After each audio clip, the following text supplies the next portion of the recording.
Yeah, soldiers, it's your boy the Anime States coming to you for another video, and this is another Legacy fanfic rating, and this is going to be chapters 38 through 40. Alright, now I will make this a bit clearer to start. This and the next chapter after it will be the last two parts before the Legacy Part 2 movie, and then we'll finish it off with the remaining Legacy chapters going forward and blah blah blah. So, but yeah, that's gonna be pretty awesome. But for right now, Legacy will have a part 2 movie after chapters 30 for 40 and 41 for 43 drops. Okay, got it. So that should be pretty awesome. Anyways, in terms of some of the other usual stuff, watch the community tab like a hawk. Follow me on all my social medias, which are Twitter, AnimeStage4, Instagram, anime_stage4, my Discord, which is linked down in the description, and follow me on Twitch, which is linked down in the description. Finally, if you want to support me in the channel, go to my Patreon, which is linked down in the description, and you can support for it for as little as $1 per month. So, yeah, that should be pretty fun. Anyways, in terms of anything else, well, for starters, you should probably check out chapters 35 or 37 if you haven't watched that yet. And if you haven't seen this series at all, and this is the first time you're consuming this series, I suggest that you start from the beginning and go from there. Got it? Good. Alright, so now with all that out of the way, we can get into chapter 38, A Turning Point. Here we go. Chapter 38, A Turning Point. No one really knows how it began. The bloodline purge, that is. One only knows rumors and whispers that townfolk spread around. Some say that Yager himself suddenly woke up and decided to exterminate all living bloodline users because they pose a major threat to his leadership and regime. Some say that Yager decided to purge every single bloodline shinobi after the Kaguya attack a few years ago. One night, the Kaguya clan decided to simply attack the Mist Village, their own village to begin with. While most shinobi blamed them for being some blood-crazed clan, Yagura persuaded his shinobi to the opposite. Instead of accepting that the Kaguya clan was, for lack of a better word, mental, Yagura spawned the theory that every skirmish and war was because of bloodlines. The bloodline would affect a shinobi, turning them into nothing more than a beast looking for blood and flesh. The people in Curia were then blinded by their pain and hatred for the Kaguya attack that they believe in their leader without question. And thus began the bloodline purge. For years, Yagura and his loyalist army composed of thousands of non-bloodline users started hunting down and killing every single bloodline user they found. That's the reason as to why Curia was cut off from the other great villages for so many years. They had some internal problems to deal with. The bloodline users were forced to band together and leave the village if they wanted to survive. Terumi Mei rose through the ranks and became the indisputable leader of the rebel side of the army. Mei commands around 4,000 shinobi who are fighting to regain back their home. But the worst part is that they are fighting people they once considered comrades, friends, and lovers. After years of skirmish, battles, blood, and many deaths, Mei decided to turn towards the great shinobi villages to ask for aid to their cause. Mei decided to ask Konoha, the strongest of the 5 great villages, for help. She was lucky that her prayers were answered, and she was given 8 hardened and strong shinobi to fight for her cause. The dragons had just introduced themselves to the rebel leader, Terumi Mei. Oh, and by the way, quick thing, you will not believe the pairing that this offer has for Mei. I'll give you a hint, it is a Senju that is not named Naruto. Let's continue. Everyone was geared up and ready for their travel and fight against Yagura's tyrant regime. With a small wave of the hand, every single shinobi blurred out of Konoha, heading towards the Mist Village. The trees seemed like blurs as everyone was moving fast. Mei had already left for a few days, and it wasn't good for the leader to be absent for long periods of time. Mei was leading the group. She was being flanked on the left side by one of her bodyguards, Chojuro, and to her right, her right-hand man, Ao. Mei was extremely pleased with the help she got, and couldn't wait for the war to be over. Chojuro was a bit fearful. He could feel that they were powerful shinobi and could only hope that they didn't turn on them. Ao was another story. He didn't trust them in any way whatsoever. The little digression he had with the dragon leader, Silver, only seemed to increase it. Something didn't feel right with these dragons. The 7 swordsmen of the mist never needed any masks to cover their faces. All the secrecy was driving him mad. Ao brought his right hand and made half the tiger seal. Ao focused chakra into his eye, the one covered by the black eye patch. His eyes suddenly glowed white and his veins bulged out slightly, but everything was hidden by the patch. Ao gasped when he saw just what type of shinobi they were. They are monsters. Every single one of them. Ao thought to himself, gasping for air, trying to keep his cool and not alert them. Their chakra levels were through the roof. The member with the lowest amount of chakra was the purple dragon, and even she had high Kage level reserves. Ao nearly fainted when he noticed just how much chakra the leader of the dragons had. The silver dragon's chakra seemed different from the standard. His chakra was brighter than most, and his reserves were on par with Biju themselves. The silver dragon had more chakra than Hoshigaki Kisame, who was renowned as the tailless Biju. Ao focuses Byakugan in trying to see through the mask and find out the identity of these powerful shinobi. You know, Silver started, you already have something that belongs to Konoha. Don't push your luck by trying to find our identities, Silver said in a monotone voice, making Ao flinch. I don't know what you are referring to, Silver-san, Ao replied as he regained his composure. May just listened to the conversation quietly. Don't play games with me, Silver warned. I know that you have a Byakugan eye behind that eye patch, Silver explained, and Ao's single eye widened. Don't look so surprised. When we introduced ourselves, I believe I explained that half of us are sensors. We realized what you had hidden beneath your eye patch the moment you turned it on, Silver explained, and Ao was swaying at this point. Don't misunderstand us, Silver said in a calmer tone. We don't intend to remove your eye, but we wear masks for a purpose, Silver explained, and Ao sighed in relief. I understand and appreciate it, Ao replied, and Silver nodded, turning to May. I believe it's best for us to be informed of your current situation, Silver said, and May nodded, gathering her thoughts. Currently, we have around 4,000 bloodline users in the rebel army. Yagra is the Jinchuriki of the Sanbi. He has full control over his Bichu, and he controls the Mist Village along with near 6,000 non-bloodline shinobi, May started. As you most likely know, Water Country is formed by multiple islands. The biggest island, located in the center of the country, is where the Mist Village is. This island is surrounded by several others, where there are several outposts. Our army is spread out between 2 islands which we managed to capture the strongholds of, May explained. We can't push forward into the main island without taking over the other 3 main strongholds first, and even then it will be very difficult. Yagra has full control over his Biju and can obliterate the army if we attack in numbers. However, there isn't anything strong enough to face Yagra on his own, not even me, May finished sadly. The rebel said she had fought for years, but nothing seemed to change. If your main problem is Yagra, then with us, he shouldn't be a problem, Silver started, noticing the incredulous look on May's face. There's a reason as to why Biju were so important to nations. They were the real army killers. The Jinchuriki, when properly trained, could wipe hundreds of shinobi in the blink of an eye, and they were hard to kill. Our group has 4 seal masters, but above all else, Silver trailed off, and he motioned Grain to do a little demonstration. Grain chuckled and clapped his hands together in the snake seal. A tree popped from the ground, giving Grain another step to further his jump. Mokuton? Would release, May whispered, staring at the green-colored dragon. She couldn't see it, but she knew he was laughing like crazy behind that mask.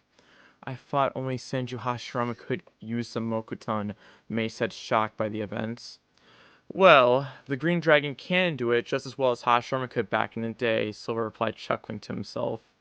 To think that Konoha had another Mokuton user in hiding, May said, chuckling. Not to mention, another Senju clan member may send afterthought.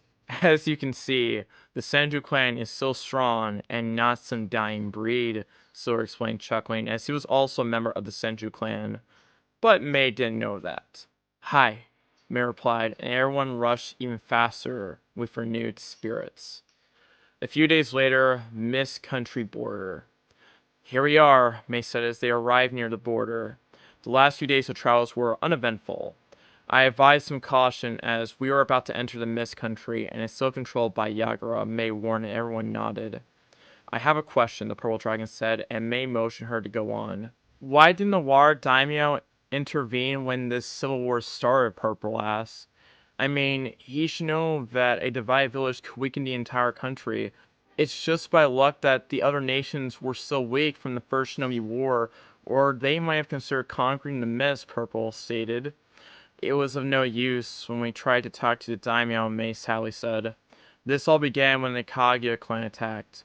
Their members were always bloodthirsty and they didn't seem sane. One day the Kaguya attacked in this village, their home to begin with. Some members of this clan had a special Kagegenkai that allowed them to manipulate bones, May said, but Silver interrupted her. Shiko Sumiyaku, Dead Bone Pulse. I killed the last of the Kaguyas 3 years ago, Silver said, sighing. And May knew that killing was never easy, but knowing that it would be the end of a clan was much, much worse. Only a few members of this clan were able to use the Dead Bone Pulse, but these few were extremely strong and very hard to kill. After the bloodbath, Yagura announced the bloodline purge with the daimyo's support, and the rest is history, May concluded, and Ao sighed. I wonder what kind of leader slaughters their own men. While I agree he should protect his own village at any cost, no one in their right mind would do something like this, Green said in afterthought. No one really knows why he chose to do it, May started. Yager was always a good leader. He was kind and warm to his people, and even though he was ancient Cherokee, his village still loved him and chose him as their leader, May explained.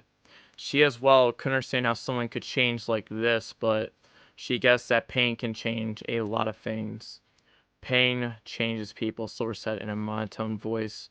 Kushina looked towards Naruto with concern. Naruto had told her that in the beginning Konoha hated him, but she didn't think that they were physical towards him. Man, it's foggy, Green said. The fog is a natural defense of the Mist Country. Our shinobi are born in it, and as such they are used to living in these conditions, May explained. And Green nodded, although he already knew that. This damn country's still foggy, even after so many years, Green thought. Sizzle! Trap! Silver yelled, and everyone jumped away and landed together nearby. Boom! The place where they were exploded, blowing away the mist and creating a crater on the ground. Suiton! Mizu Rappa! Wild water wave, multiple voices shouted. Everyone looked to their sides to see a gigantic water wave coming to crush them all. Brown! Silver yelled, and Brown, Gara, nodded. Sand started flowing from inside his seals and created a protective dome around them. The water crashed against the sand and did nothing but shake it a little bit from the impact. Once Brown had let the sand down, a group of shinobi jumped in front of May and the dragons. Looks like the information was right, the apparent leader of the group stated. You really went to recruit more monsters to the fight, the leader said, scowling. How'd they find out? Ao asked, confused. You most likely have a spy in your army, Silver stated, getting ready for combat, his eyes glowing red behind his mask. The enemy had severely underestimated them. They had sent a mere 10 shinobi ambush squad against 11 trained shinobi. Katon, Goka, Mikyaku, great fire annihilation, Silver said as his hands whirled toward the horse seal. He unleashed a wall of flames against the opposition, who scrambled to get away from the flames. Futon, Daitopa, great breakthrough, Purple said, taking a deep breath and releasing a gust of wind powering the flames' speed and intensity. Attack Formation E, Silver said, and every dragon nodded, going to their respective positions. May, Ao, and Chotaro just watched from the sidelines as Konoha's elite fine force went to work. The opposing Kira Shinobi knew that they could never get away from the wall of flames. The range was simply far too great, and even more once powered by the wind attack. Suiton, Sujin Heki, water roll, the Curie Force shouted as they unleashed water from their mouths to counteract the fire. Naruto's fire attack was simply too strong to be stopped by Saren water defensive techniques. The fire easily evaporated the water and bypassed their defenses. Two unlucky Curie Shinobi were used as meat shields while the others took the opportunity to jump away. Sand binding, Brown, Gar whispered as he crouched, placed his hands on the ground. Chain style, chain forest, Red Kushina whispered, crouched on the ground as well. Mokutan, wood release, piercing stakes, Green shouted, and he clasped his hands together. Several trees sprouted from the ground and blurred towards the shinobi opposition. The curious shinobi tried to jump away, but found themselves with their feet trapped. They looked to the ground to find sand and chains wrapped around their feet. The trees continued on their path and pierced most shinobi, killing them almost instantly. Mei, Ao, and Chojuro had their jaws on the ground. These dragons had just decimated 10 shinobi that weren't fresh and out of the academy. Yagura would send some lowly skilled shinobi against Mei, Ao, and Chojuro. To kill these three, it would require a shinobi of above average skill. That was over way too quickly. I didn't even get to use my sword, Raikushi and Pai, while Silver noticed one shinobi who managed to survive and jump away, trying to get away. Diva Path, Bond showed Tenin, Silver said, pointing his right hand palm towards the fleeing shinobi. Silver's eyes were glowing silver behind his mask. The shinobi froze midair and started flying towards Silver, who caught him by the throat and slammed him against the ground. Green, if you please, Silver said, and Green nodded, using a few trees to pin the Kiri shinobi to the ground. The Kiri shinobi was kneeling on the ground with trees attached to the legs and both arms. You might as well kill me. I'll never talk, the Kiri shinobi panted, trying to ready himself for possible torture. He himself was already bleeding from 2 puncture wounds because of the wood and had several burn marks. He wouldn't last much longer. You don't have to, Silver said, walking towards the Kiri shinobi and placing his hand on top of his head. Human path, Silver said, and everything the Kiri shinobi ever knew, learned, and experienced flowed into Silver's mind. Is he a Yamanaka? Mei wondered and thought as she watched Silver concentrate and enter the enemy's mind. They never knew of any Yamanaka that was this powerful, much less with such chakra capacity. You do have a spy in your army. Yager himself said so when he briefed his team to the ambush mission. Although he's way too low in the food chain to know any relevant information, Silver said before another thought came into his mind. Let's even the playing field, Silver said, taking a few steps back. Naraka path, Silver said, pointing his arm to an empty spot on the ground. Suddenly a massive head sprouted from the ground, surrounded by purple flames. It was the Cane of Hell, and Silver had summoned him. What the hell is that? Ao yelled, taking a step back, making Chojuro grasp his sword. Silver, what are you doing? Yellow, meaning to ask, curious as to what his son was doing. Is he going to heal the enemy shinobi? Yellow thought. Suddenly a bright green light started glowing in the King of Hell's mouth and flew into the curious shinobi. The curious shinobi's body started glowing and all of his wounds started healing. The flesh started mending itself together. His bones snapped to their proper location. Once the blood had been swiped away from his skin, the curious shinobi stood there perfectly healed. What? How? Why did you do this? The curious shinobi asked, completely confused as to what happened. Nothing you'll remember, Silver said, walking towards the curious shinobi and crouching in front of him. Look into my eyes, Silver said, with his Mangekyo glowing behind his mask. The curious shinobi's eyes widened and he let out a gasp, and he was drawn and frozen, staring into Silver's eyes. The Sharingan. That's how he placed Chojuro in a Genjutsu with just a glance. Ao thought, shocked by the revelation. Of course. Long blonde hair, the eye contact, entering another's mindscape, the fan on his back. Mei thought to herself, chuckling.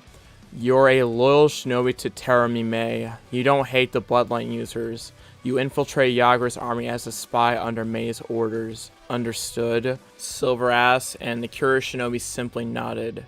His eyes were blank and dead.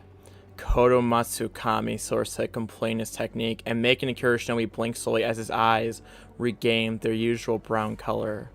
Green released the wooden tentacles and the curious shinobi quickly rose. He walked calmly and kneeled before Mei. What are your orders, Mei-sama? The curious shinobi said, kneeling in front of her with his head lowered. What did you do? Mei asked, completely bewildered. This was my most powerful illusion. This illusion is so powerful the victim doesn't even know he's being affected.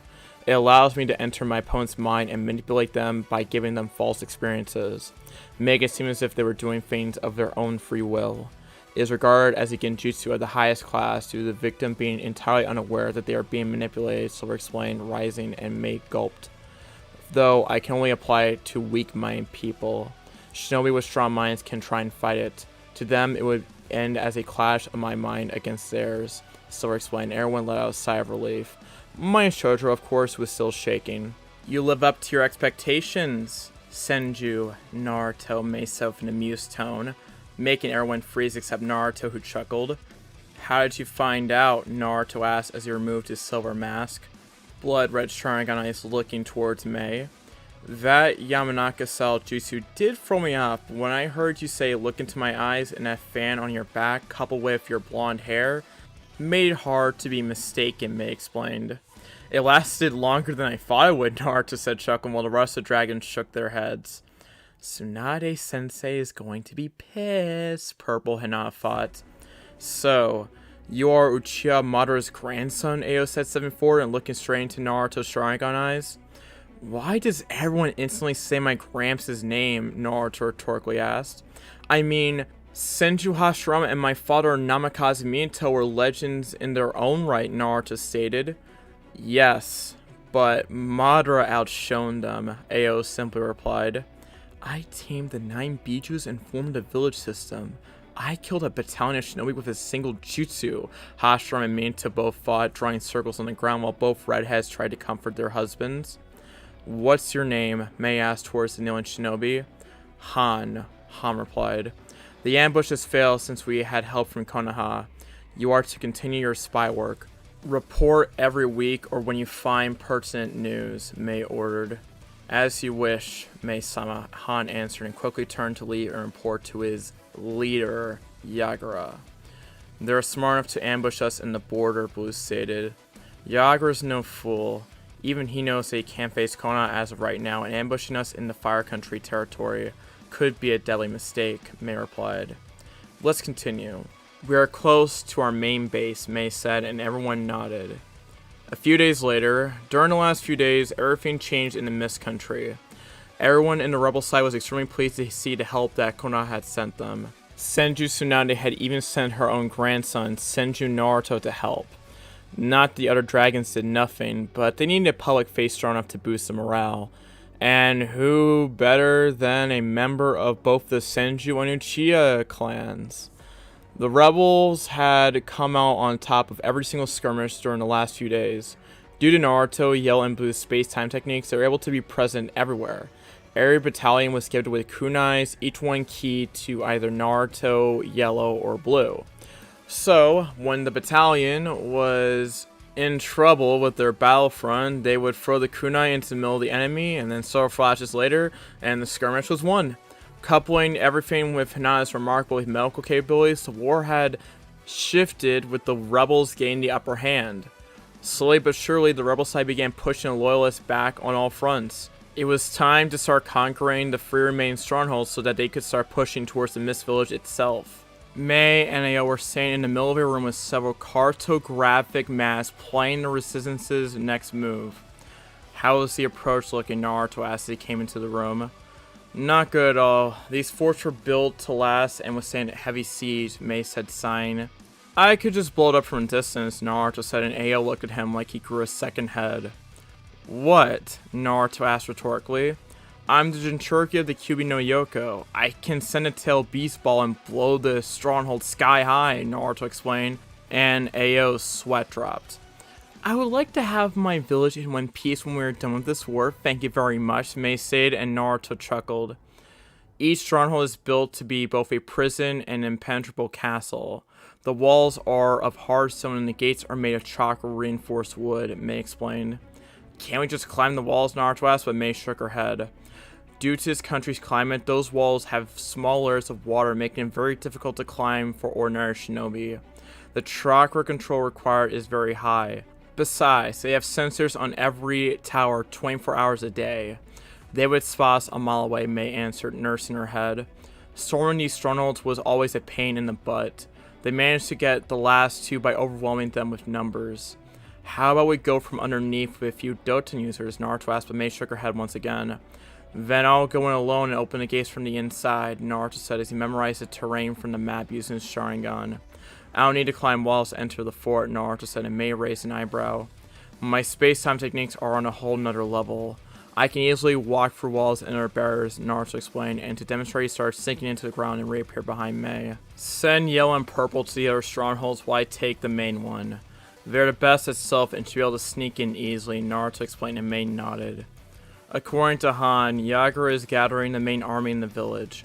He seems to already be expecting for us to be able to conquer these strongholds before advancing, Mei said, and Naruto nodded.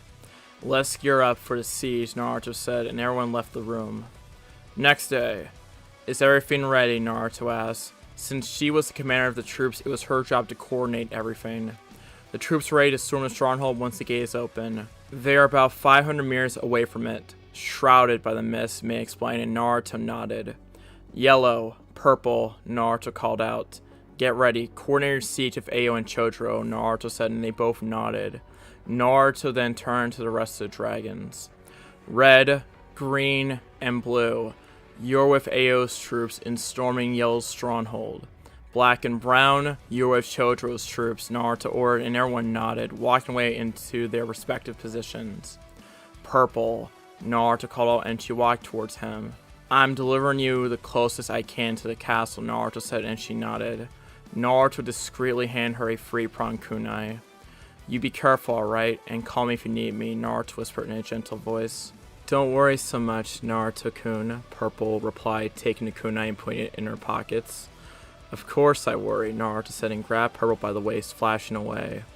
So, she's Hyuga Hinata.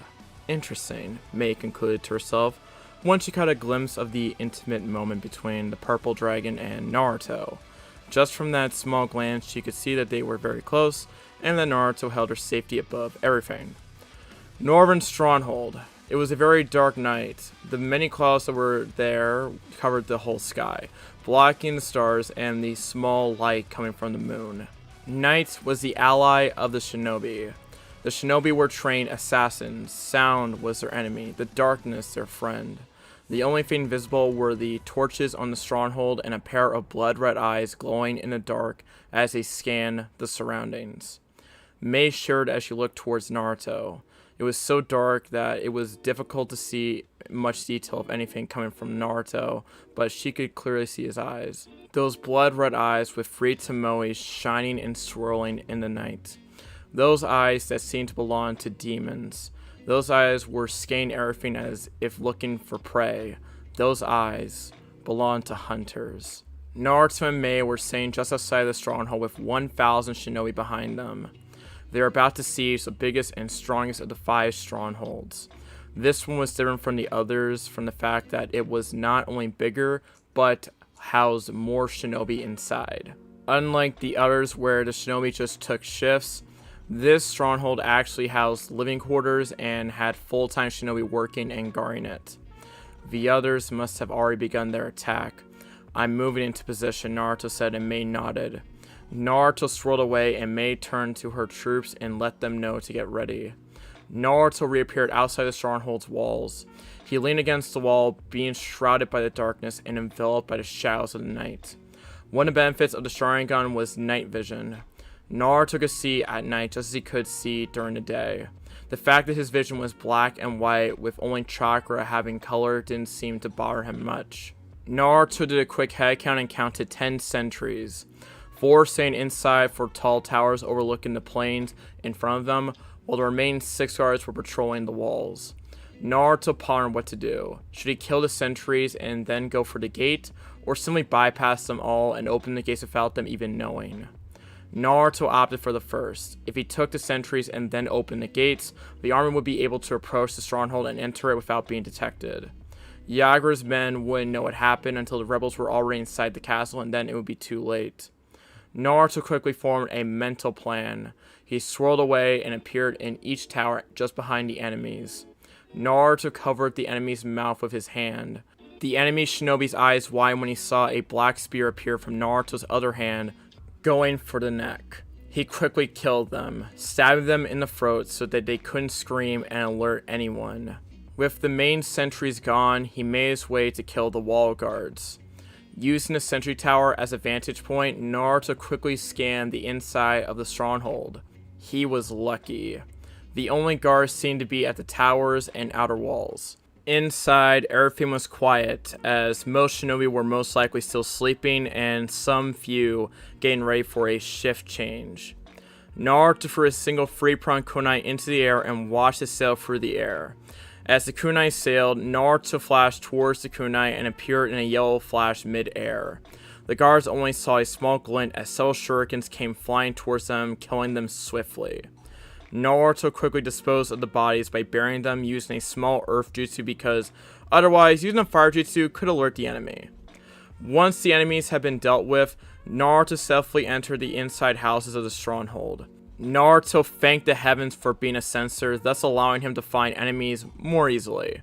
After all, while the Sharingan was an excellent weapon, it didn't allow him to see through walls like the Byakugan could. Naruto walked through the corridors but used the ceiling. One of the things that Jiraiya had taught him is that people very rarely look up. Naruto quietly chuckled when he saw a patrol of 2 shinobi just walk by without even detecting him. Naruto saw some lights coming from one of the rooms of the hall. Naruto used his Kami and phased through the walls. He ended up in the medical ward of the room. Keeping inside of the wall, he noticed that there were a few guards in the room, which didn't make sense to him unless the medics were prisoners and working against their will.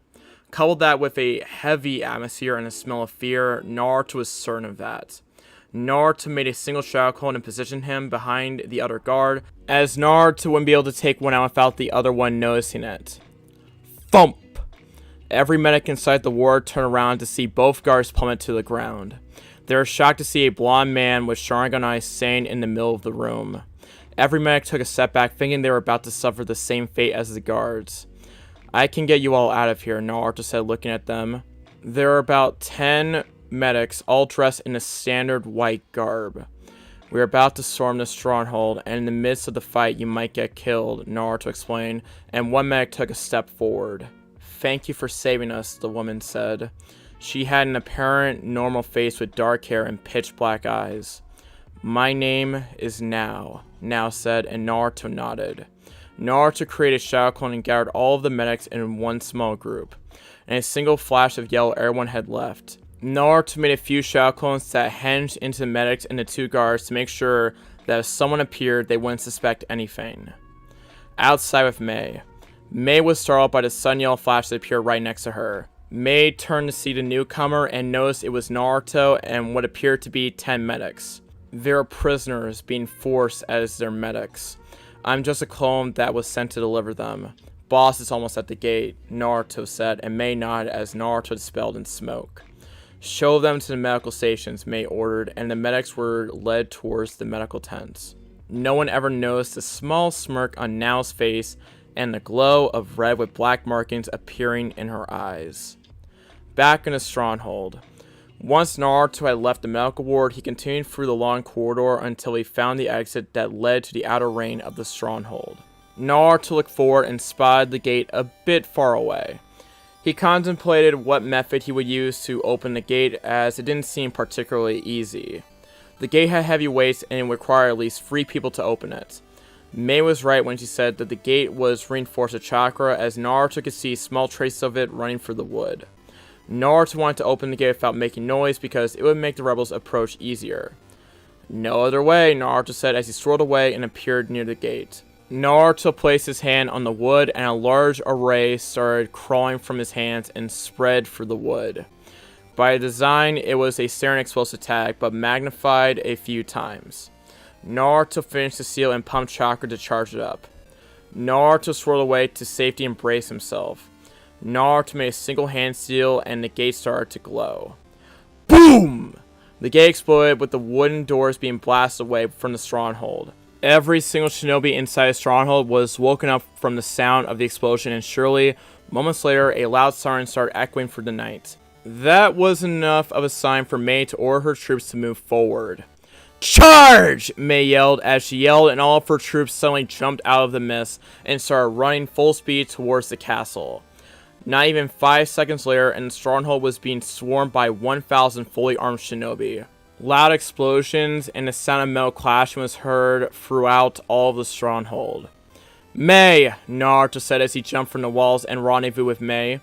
Take a few hundred shinobi, circle the castle and infiltrate from the back gate, Naruto said, and Mei got confused. There is no back gate, Mei stated. I made one, Naruto seriously said, and Mei's eye twitched.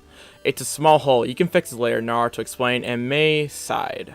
Platoon A to D, come with me, Mei ordered, and circled the castle and stormed from behind, sandwiching the enemy behind 2 fronts. Well, Naruto heard and turned to meet a curious shinobi who seemed to be unaffected by the pandemonium running through the base. We meet at last, Senju, Naruto, the shinobi said. And you are? Naruto asked, looking intently at the man. He wore the Serenkuri attire with a flak jacket and pinstripe leg and arm guards. Where are my manners? My name is Toshio, and one of the newer members of the 7 Swordsmen of the Mist, Toshio said, as he took out a sword from behind his back. It was one big cleaver, to put it simply. I see, Naruto said, channeling chakra to his wrist seals, and his old Chokuto popped into existence. I always thought that the Senju clan was overrated. After all, the strongest clan was decimated during the First and Second Shinobi War, while the weakest ones lasted, Toshio taunted, but the taunt was met with an emotionless and serious face. Show me what you are worth, Senju Naruto. Konoha no Raijin, son of Kiroi Senko, and grandson of Uchiha Madara, Toshio yelled, running towards Naruto with his cleaver held up high. Naruto quickly analyzed the enemy with his Sharingan and could see that he was nothing more than a mere Jonin with standard chakra reserves. I guess the swordsman tile went to his head, Naruto thought to himself, and thanked the heavens for him having Hinata. Otherwise, he would go all god on other people. Toshio brought down his giant cleaver, trying to split Naruto in half, but only caught Naruto's afterimage. Toshio only knew he missed when his sword hit the ground. Toshio turned around and used the flat side of his sword to block a horizontal slash from Naruto. Chidori Nagashi, Naruto said, and his sword and hands sparkled with electricity. By both swords being made with metal, Naruto's electric attack got transferred toward Toshio and made him spasm. He jumped up and back with his hands smoking. Toshio placed the sword on his back and started going through hand seals. One particular jutsu that Naruto knew all too well. Kirigaku no Jutsu, hidden mist jutsu, Toshio said, and the grounds where they were fighting became all covered in mist. This is the end, brat, Toshio said as he disappeared inside the mist. Naruto just shook his head and stayed relaxed in the same place. Why bother moving at all when he can't see half an inch ahead of you? Naruto quickly knew that Toshio was an amateur in the art of silent killing. Naruto could hear him breathing for God's sake. Naruto was getting bored by the fight and decided to end it when Toshio made his move. Die! Toshio yelled as he appeared behind Naruto with his cleaver, getting ready to cut Naruto in half. And cut he did, or so he thought as he watched the blade pass through Naruto and exit at the other end. What are you? Toshio yelled. Naruto turned around and locked eyes with him. Toshio stared at his Mangekyo blazing, and he knew that it would be the last thing he would ever see. Your end, though I won't kill you. You seem pretty high up in the food chain, so you might know some valuable information, Naruto said as his Mangekyo glowed. Toshio was completely absorbed into Naruto's eyes in a matter of seconds. Let's get this over with, Naruto said as he blurred towards the corridors and halls, killing everyone that got in his way. Gatan, Goka Migyaku, Great Fire Annihilation. Raiton, Ryudan, Lightning Dragon. Suiton, Suryudan no Jutsu, Water Dragon. Naruto unleashed jutsu after jutsu, decimating everything in front of him. No one could stop his onslaught of jutsus. From gigantic walls of flame to water and lightning dragons, the siege on the stronghold was brief and swift. In a mere hour, the stronghold had been conquered. With AO, red, green, blue, and yellow. The attack on the other stronghold had also been swift and efficient. Yellow meant to have successfully infiltrated the stronghold and proceeded to slam a big Rasengan against the wooden gates. Once the gates were down, Yellow's forces swarmed the castle and quickly captured it with the use of the Harashin and some high-level water jutsus. With Chodoro, black, brown, and purple. While purple, Hinata didn't have any fancy space-time techniques, she didn't require them to be an extremely effective shinobi. Just with her Byakugan and her extremely accurate aim, coupling that with deadly poison, she was a force to be reckoned with. Although purple was supposed to infiltrate the castle, she took a different approach. Purple simply approached the gates from the outside, without no one even noticing her, and she simply punched the gates. The wooden gates that were supposed to withstand heavy siege were simply blown from their hinges and crashed into the back of the stronghold. "That's one scary woman," Chodoro shakily said, while Black Mito laughed. Mito did teach Tsunade the basics of super strength, though Tsunade managed to refine it to a whole new level. With brown sand and black shields, the life losses were slim to none. Purple led the attack, and they decimated the enemy in a matter of hours. Next day, Mei, Ao, Chodoro, and most of the dragons were gathered at the main stronghold, the one Naruto and Mei conquered. The castle had a cheerful ambience. That was the most they ever achieved in almost 2 years of fighting. "We made a hell of a lot of progress today," Mei said, and her troops cheered. Just a few more days and everything would be over. "We have Naruto and his dragons to thank for," Mei said. "You don't have—" BOOM! A massive explosion echoed through the grounds, making everything shake from the power. Naruto and the dragons quickly made their way towards the surveillance towers, and they managed to see the location of the explosion, not too far away. "That's the medical stations," Mei said, while Naruto realized that Hinata was there doing what she could to heal the injured. "Hinata!" Naruto yelled and started running since he couldn't sense her marker anymore. The rest of the dragons and Mei ran towards the location of the explosion as well. Medical camps, a few minutes earlier. Purple was working at the main tent, healing the injured. The loss of life during the siege was minimal, but there's always going to be injured shinobi. Hinata was a very good healer and extremely skilled in the Mystic Palm. Apparently, the better your chakra control was, the more efficient the technique was. The bones are in their proper place. "Give it a few days and you'll be good as new," Purple said, and the shinobi thanked her. Hinata quickly finished the remaining patients and went for a routine checkup on all of them before she decided to leave. "Takumi-san," Purple said as she entered the room of the head doctor.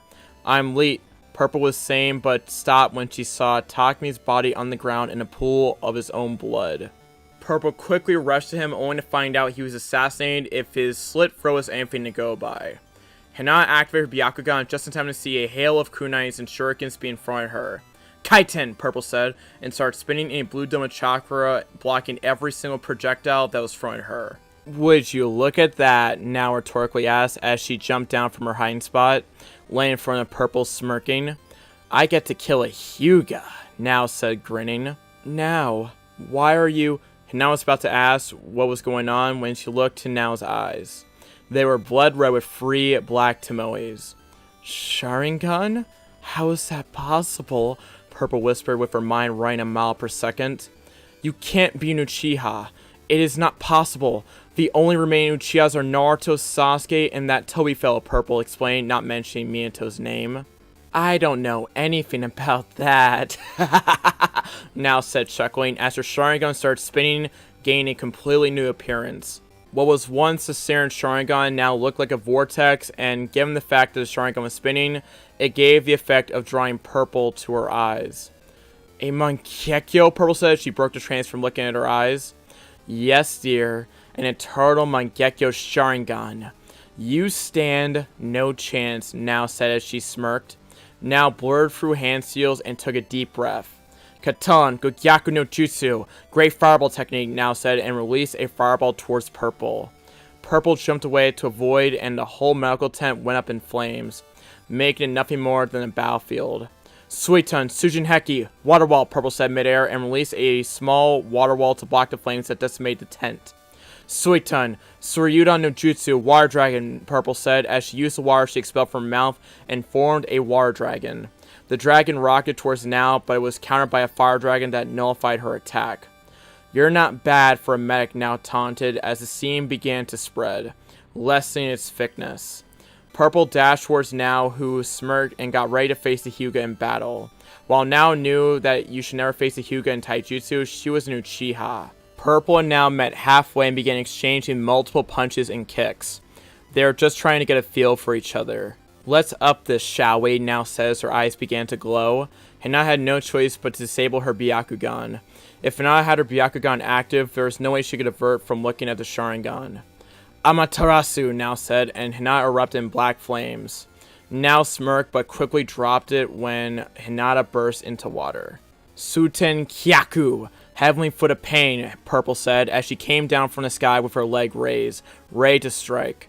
Now's eyes widened when she saw the chakra build up in her leg and had no choice. Now's eyes glowed once again. She jumped up and back, coiling herself as a purple ethereal ribcage appeared around her. Hinata's heel connected and the ground erupted from the attack. Now was blasted backwards and crashed into the ground, making her Susanoo crack. "You really are something else. If I didn't have this, you would have won," Now says. Her Susanoo started reforming and completely erased the cracks. "Susanoo," Purple said as the dust cleared. "How do you know of this power?" Now curiously asked. "I know all about the Susanoo and its weaknesses," Purple said, while Now took it as an offense to her eyes. "The Susanoo has no weakness. It's our ultimate defense," Now says. Her chakra flared. "I beg to differ," Purple said, crouching on the ground and going for hand seals. "Haijutsu, Mugen no Ami, secret technique, endless rain," Purple said, crouching on the ground. Soon enough, clouds started gathering and rain started to fall. The Susanoo's weakness is the Susanoo itself. The Susanoo is created of pure chakra, and as such, can be absorbed, Purple explained, and Now's eyes widened when her Susanoo began to show signs of starting to melt. However, Now would have none of that and funnel more chakra into her eyes, making the Susanoo regain its balance. "Your rain is useless," Now said, laughing, while Hinata shook her head inwardly. "The Susanoo already eats lots of chakra. By using my rain, I'm making you double the amount required to stabilize it. The bigger the Susanoo, the more chakra it eats, and your chakra reserves are the Serenkage level. You won't last much longer," Purple thought to herself, analyzing the battlefield. Purple suddenly dashed towards Now, who smirked and braced herself. Now Susanoo swung her purple ethereal saber. Purple simply crouched on the ground, making the blade fly by harmlessly above her head. Purple quickly rose from the ground, and in a burst of speed, she arrived near Now. Purple cocked her fist back and smashed it against the shield, cracking it. Now was pissed, as she was pushed back by a medic of all people. Now pushed more chakra into Susanoo and began expanding, covering the ribs and starting to form some humanoid form. Now rose from the ground and her Susanoo started swinging the saber wildly, trying to hit the elusive purple dragon.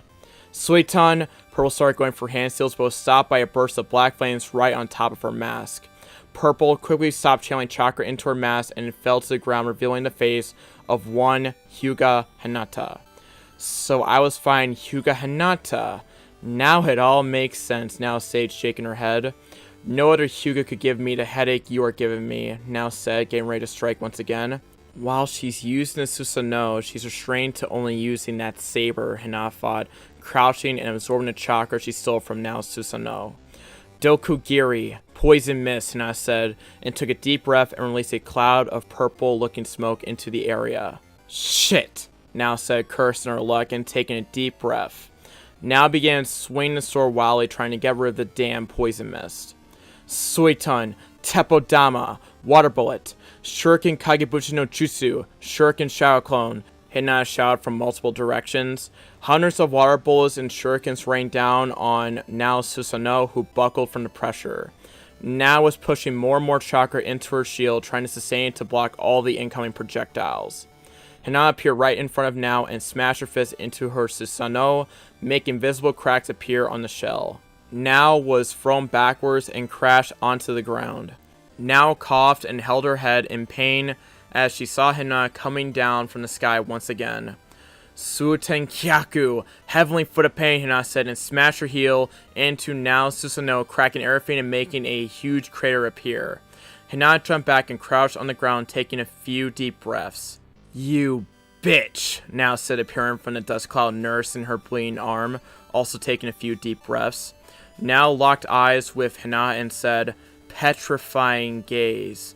Hinata was drawn into Nao's eyes as it began to spin, forming a vortex and petrifying Hinata in place. Hinata was frozen in place, but it wasn't a genjutsu. She didn't know what it was, but once she looked into her Mangekyo, Hinata was suddenly frozen in place. Now die, Nao sweetly said, dashing towards Hinata with a kunai raise. Nao smiled as she buried the kunai in her chest, killing her. Hinata exploded in smoke, and another Hinata rose from the water. Nao turned just in time to see a chakra-pumped fist smashing into her face. Nao was thrown into the ground, and Hinata knew she was going to stay down for good this time. Beaten by some medic. Pathetic, Nao said, spitting out blood. If I'm going down, I'm taking you with me, Nao said, and started laughing as she was making half a tiger sign. Hinata's eyes widened when she saw explosive tags spread throughout the camp.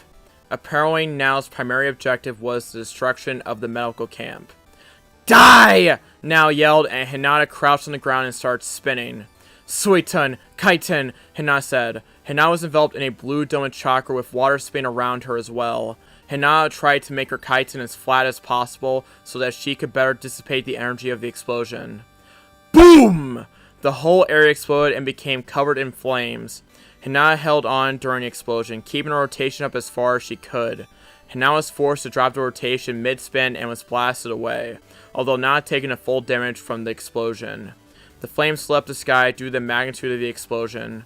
Once the flames had died down and the dust started to clear, everything was gone. The medical tents, the patients, and the doctors inside. Everything was vaporized.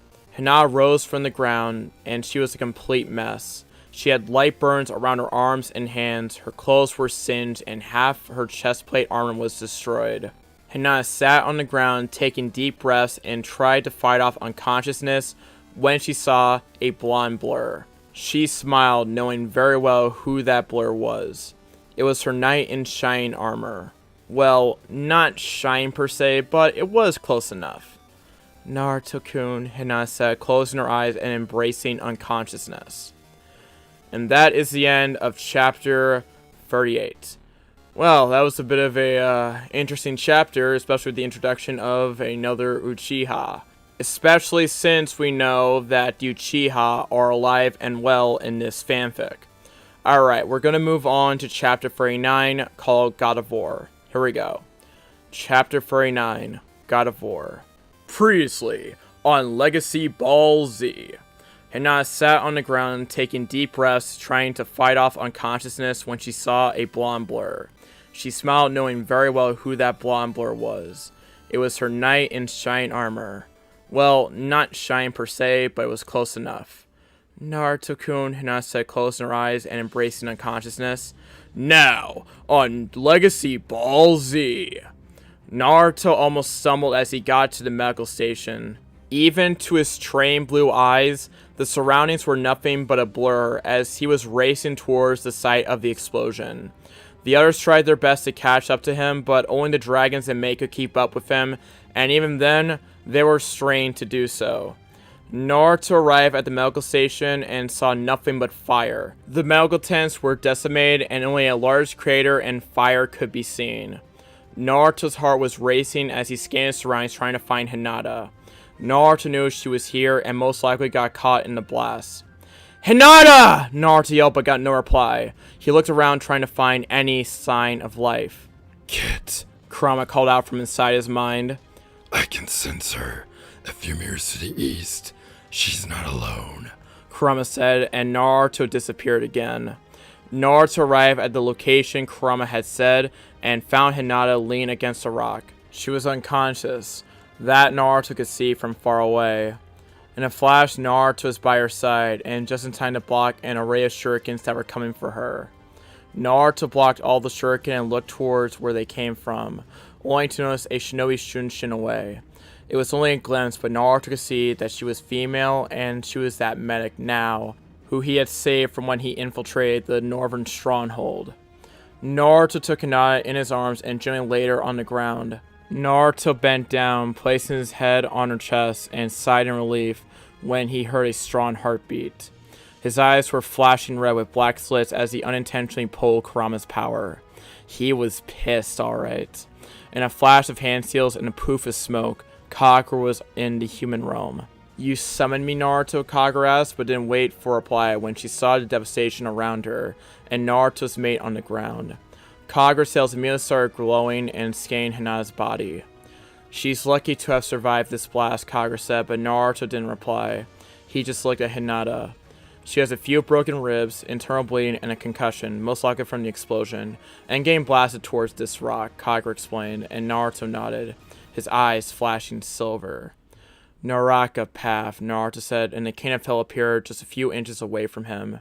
The Kanafel's mouth glowed green as he sent a small beam of energy into Hinata's body. It only took a few seconds, but Hinata's breathing stabilized, and her scorched skin disappeared to her normal, flawless skin. Naruto smiled as he noticed that she looked better and peaceful in her sleep. Then he remembered what happened here. His anger was rising as he quickly knew what happened here. Yagura had sent some of his shinobi to take out the medical camps. It was a low move, but this was war, where any opportunity was to be taken. Yagura had destroyed the medical tents filled with sick and weak people, filled with doctors and nurses who had nothing to do with this war, and only wanted to help save the few they could. People who dedicated their lives into helping other people didn't deserve such a fate. The place where the love of his life was working. He hurt his mate, and he was going to pay for everything he had done. Naruto was thinking on these lines as he was finishing restoring Hinata's body when the rest of the dragons, Mei, Chojo, and Ao, arrived. Mei looked sadly at the devastation and shook her head at the lengths Yagura would go to win this war. He would target a hospital filled with sick people only to get an edge in this pathetic and pointless war. Those who prey on the weak and helpless have no place in this world, Naruto said, and Mei took a step back when she heard the tone and felt the malice behind his voice. She looked at him and noticed the purple dragon unconscious and on the ground. The mask was gone and was replaced with the beautiful face of Hyuga Hinata. Even Mei had to admit she was a goddess in human form. Mei smiled at the fondness and love that Naruto had of her, but quickly forgot that when she felt his anger. "That can't be good," Red Kushina thought, looking at her son with worry. That deep and cold voice made her shiver as if a ghost had just walked by.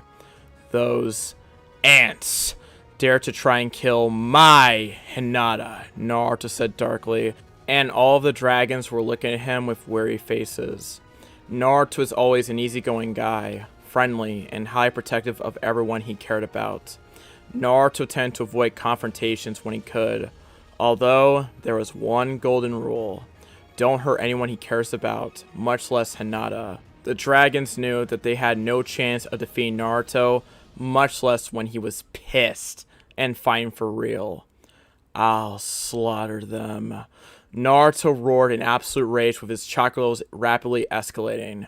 Mei looked alarmed and scared as she never saw Naruto in such a state. She never saw him pissed and angry, and judging by levels of his chakra output, he was beyond pissed. She was sweating and Naruto wasn't even mad at her. "Naruto, calm down," Yellow Minato said, trying to calm his son down. Minato flinched and took a step back when Naruto turned and faced him, locking eyes with him. His Mangekyo Sharingan was glowing, and the aura he was releasing was so powerful and strong that the ground was cracking from the pressure. "They dared to hurt my mate," Naruto said, chuckling to himself.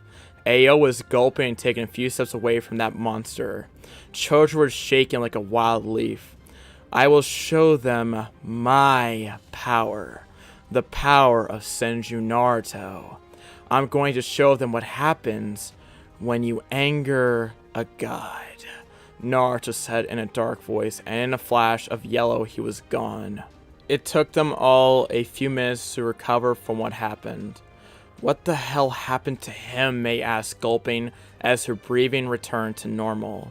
She was drop-dead scared of Naruto right about now. She never knew he could be so cold and intimidating. "Everyone has darkness, and that's what happens when you hurt Hinata," Red Kushina said, as she bent over and picked up Hinata in her arms. Kushina was no medic, but even she could see that Hinata was back to perfect health. He got so angry. I have never seen something like that, Mei said, shivering. Naruto is highly protective of his girlfriend, Yellow stated. Don't you think that's a bit excessive? He managed to heal her back to full health, Mei explained, confused. Naruto's reaction was excessive. I understand why you would say something like that, and before I explain, let me ask you something, Kushina began. What do you know of Senju Naruto? What do you think he is? Red asked to Mei, who got into a thinking position. Senju Naruto, S-rank shinobi of Konoha, grandson of the Godaime Hokage, Senju Tsunade, and the head of the Senju clan, Mei explained, and Kushina nodded, seeing that was the information contained in the bingo book. How do you think his life was growing up in the Leaf? Red asked, and Mei was startled by such a question, but answered nonetheless. Like any other heir to a clan, I suppose, he was most likely treated like a king or royalty, even more for him being the heir of the Senju clan, one of the founding clans of Konoha and said to be the strongest of all, Mei explained, and Kushina gave a hollow chuckle. What if I told you that until 3 years ago, Naruto was known as the Demon Brat, Kushina stated, and Mei's eyes widened since she understood that reference. Naruto's parents died a few minutes just after he was born. The Undaime gave his life to seal the Kyuubi in him, making him a Jinchuriki. His life growing up was a nightmare and hell. An orphan kid who was now cast by the villagers. He was beaten and chased by them for being a demon, Kushina stated in a sad voice. He was a lonely boy without any friends, mistreated by the whole village, expelled from the orphanage when he was only 4 years old, forced to live in the wild for months until his son Daime found him and gave him a house. But the house did nothing to appease his lonely heart, Kushina said, almost sobbing until Yellow placed a hand on her shoulder to give her some comfort. How is he even sane? Mei asked in a low voice. She never knew that there was such a past behind the cheerful attitude of Naruto. That is where Hyuga Hinata comes in, Kushina started in a livelier voice. She comes from the Hyuga clan, where her father deemed her too weak to be the heiress of such an honored clan. She was disowned and expelled from the clan by her own father when she was only 8 years old. She, like Naruto, was thrown away like garbage and forced to live on the streets, Kushina said. Luckily for both of them, they found each other, Red said, smiling. They lived in the same roof ever since. They lived and trained to prove to others and each other that they weren't weak or demons. Eventually, love grew between them. Hinata was and is the anchor for Naruto. I feared to what lengths Naruto would go if something ever happened to her, Kushina said, as Mei took him in a new light. So, do you understand why Naruto's reaction was this extreme? From the moment he was born, he had nothing. He finally gained something, and he would die to protect it, Kushina explained, and Mei nodded knowingly. I've never experienced anything like that, so I can only imagine, Mei said until she remembered what Naruto had said. We have to stop him. He's going after Yagura, isn't he? Mei asked, and every dragon nodded. He's going to kill himself. According to Han, Yagura mobilized the remainder of his army in the village. There are still around 2,000 shinobi and Yagura himself, Mei said in a panic, getting ready to leave. In the last few days, she grew friendly with Naruto. No, Blue said in his monotone voice, placing a hand on her shoulder. It's best we stay out of the way unless we want to get caught in the crossfire, Blue said, but Mei wouldn't budge. Are you insane, Mei said. No one can face 2,000 shinobi alone and win, much less an army with their leader having full control over his Biju, Mei retorted. You have no idea of the full extent of his power, Blue said, shocking Mei by his blind faith in his leader.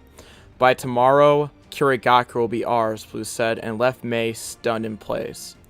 So we're just going to stand here and watch, Mei asked in a low voice. Unless you want to sacrifice your men, then yes, Blue said. We are moving close to the village once Naruto begins his attack, Blue explained, and Yellow nodded, flashing everyone to nearby gates of Kirigaku. My God! Mei started looking at the village. Mizukage's tower, underground facility. You fool! A voice echoed through the whole room. The room itself was very large and had many supporting pillars to keep it from collapsing. From the stone color, anyone could clearly tell that this room was deep underground. At the end of the room were 2 large metal doors that would most likely lead to another area. Back to 2 people that were arguing. The person that yelled was standing and pacing around the room, pissed by his subordinate. He was wearing a high-collared black cloak with red clouds emblazoned in it. He had black, spiky hair and was wearing an orange mask with a swirling pattern. He was Tobi, or Uchiha Fugaku, for those few that knew him. The other person was kneeling in front of him, bowing her head in shame. She had long, dark black hair that reached her waist with a small bang coming down her forehead and touching her nose. She was wearing black long-sleeve gloves that reached her elbows.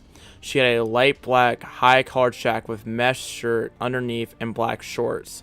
She was now Uchiha and was kneeling after a failed mission. "You were told not to reveal yourself, and yet you did!" Tobi yelled, making now cringe from the sound. "And for what?" Tobi rhetorically asked. "So you could show the world that there was one more Uchiha alive and nearly getting killed in the process," Tobi roared. Flashback. "Die!" now yelled, and Hinata crouched on the ground and started spinning. All the explosive tags started sizzling, getting ready to detonate. Now saw Hinata crouching, knowing very well that she was trying to pull a chitin to survive the blast. Now closed her eyes and relaxed. The moment she heard one of the tags go off, she focused and channeled chakra into her left eye. She opened her left eyes and it proudly displayed her Sharingan glowing in all its power. So the outcome comes to this. "Izanagi," now whispered as her Sharingan glowed and the medical tents exploded in flames. Now shimmered out of existence, only to reappear a few yards away, crouching on the ground, taking deep breaths. She had sacrificed her left eye to survive the blast, and while her body was new once again, her chakra reserves were almost depleted. "There she is," now said, chuckling to herself, as she found Hinata flying off unconsciousness near a rock. Now picked up the remaining shurikens she had and hurled them towards the defenseless Hinata. Now smiled as the shuriken made their way towards Hinata, only to be blocked by Naruto. "Damn it!" now said, and focused her chakra, shunshining away. Now it barely came out on top of that fight and had to sacrifice an eye to survive. She could never take on Naruto at this point. And a flashback. "My deepest apologies, Tobi," now said, but a glare from Tobi set her straight. "I mean, Fugaku-sama," now quickly corrected herself not to disrespect her leader. "It was a simple demolition mission, which requires stealth and finesse to achieve the goal. Clearly, I chose the wrong person to do it. I would have thought that as the second in command for Uchiha clan, you would have been more cautious." Fugaku said, looking at her, all the while now kept her head down. She wanted to say no when Fugaku gave her this mission. Now didn't feel right killing injured people. Now was a warrior of the Uchiha clan, and she felt that every life she took had to be in combat with her winning, but she was an Uchiha, and her loyalty was to her leader. "And now look at you. You blew the mission so you could fight a Hyuga," Fugaku said, shaking his head. "And you lost. The only reason you would have won was because she got injured in the explosion and you sacrificed an eye," Fugaku said, sighing. "How was I supposed to know that I was fighting Hyuga Hinata? And once the fight started, I couldn't leave her alive," now replied, looking at Fugaku. Her right eye was the normal black, but her left one was completely different. It was now a hollowed white, meaning it was a dead blind eye. A sacrifice for using the Uchiha's Kinjutsu and changing reality. "And look how good that went," Fugaku sarcastically replied. "You lost an eye, and yet the Hyuga still lives!" Fugaku countered and now bit her lip. "With your sister dead, you possess the only EMS in the whole clan, as only a few others have the Mangekyo," Fugaku said, and now looked down sadly. The funny thing about an Uchiha is that they can't live without their eyes. If you remove them, the Uchiha dies shortly after. And that happened to Nao's sister, as Nao's eyes didn't accept her sister. When they found out, it was too late. "You know that you can have Nagato heal me with his Rinnegan," Nao tried to counter, but Fugaku was adamant in making sure she understood her mistake. "Nagato is dying. The Rinnegan is too powerful for his body. Every time he uses it, his body grows weaker and weaker. He won't last much longer, Fugaku sadly said. The Rinnegan isn't some ordinary dojutsu.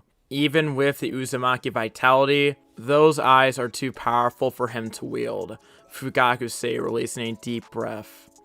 There isn't many people in this world who could even think of wielding such a powerful dojutsu without any drawbacks.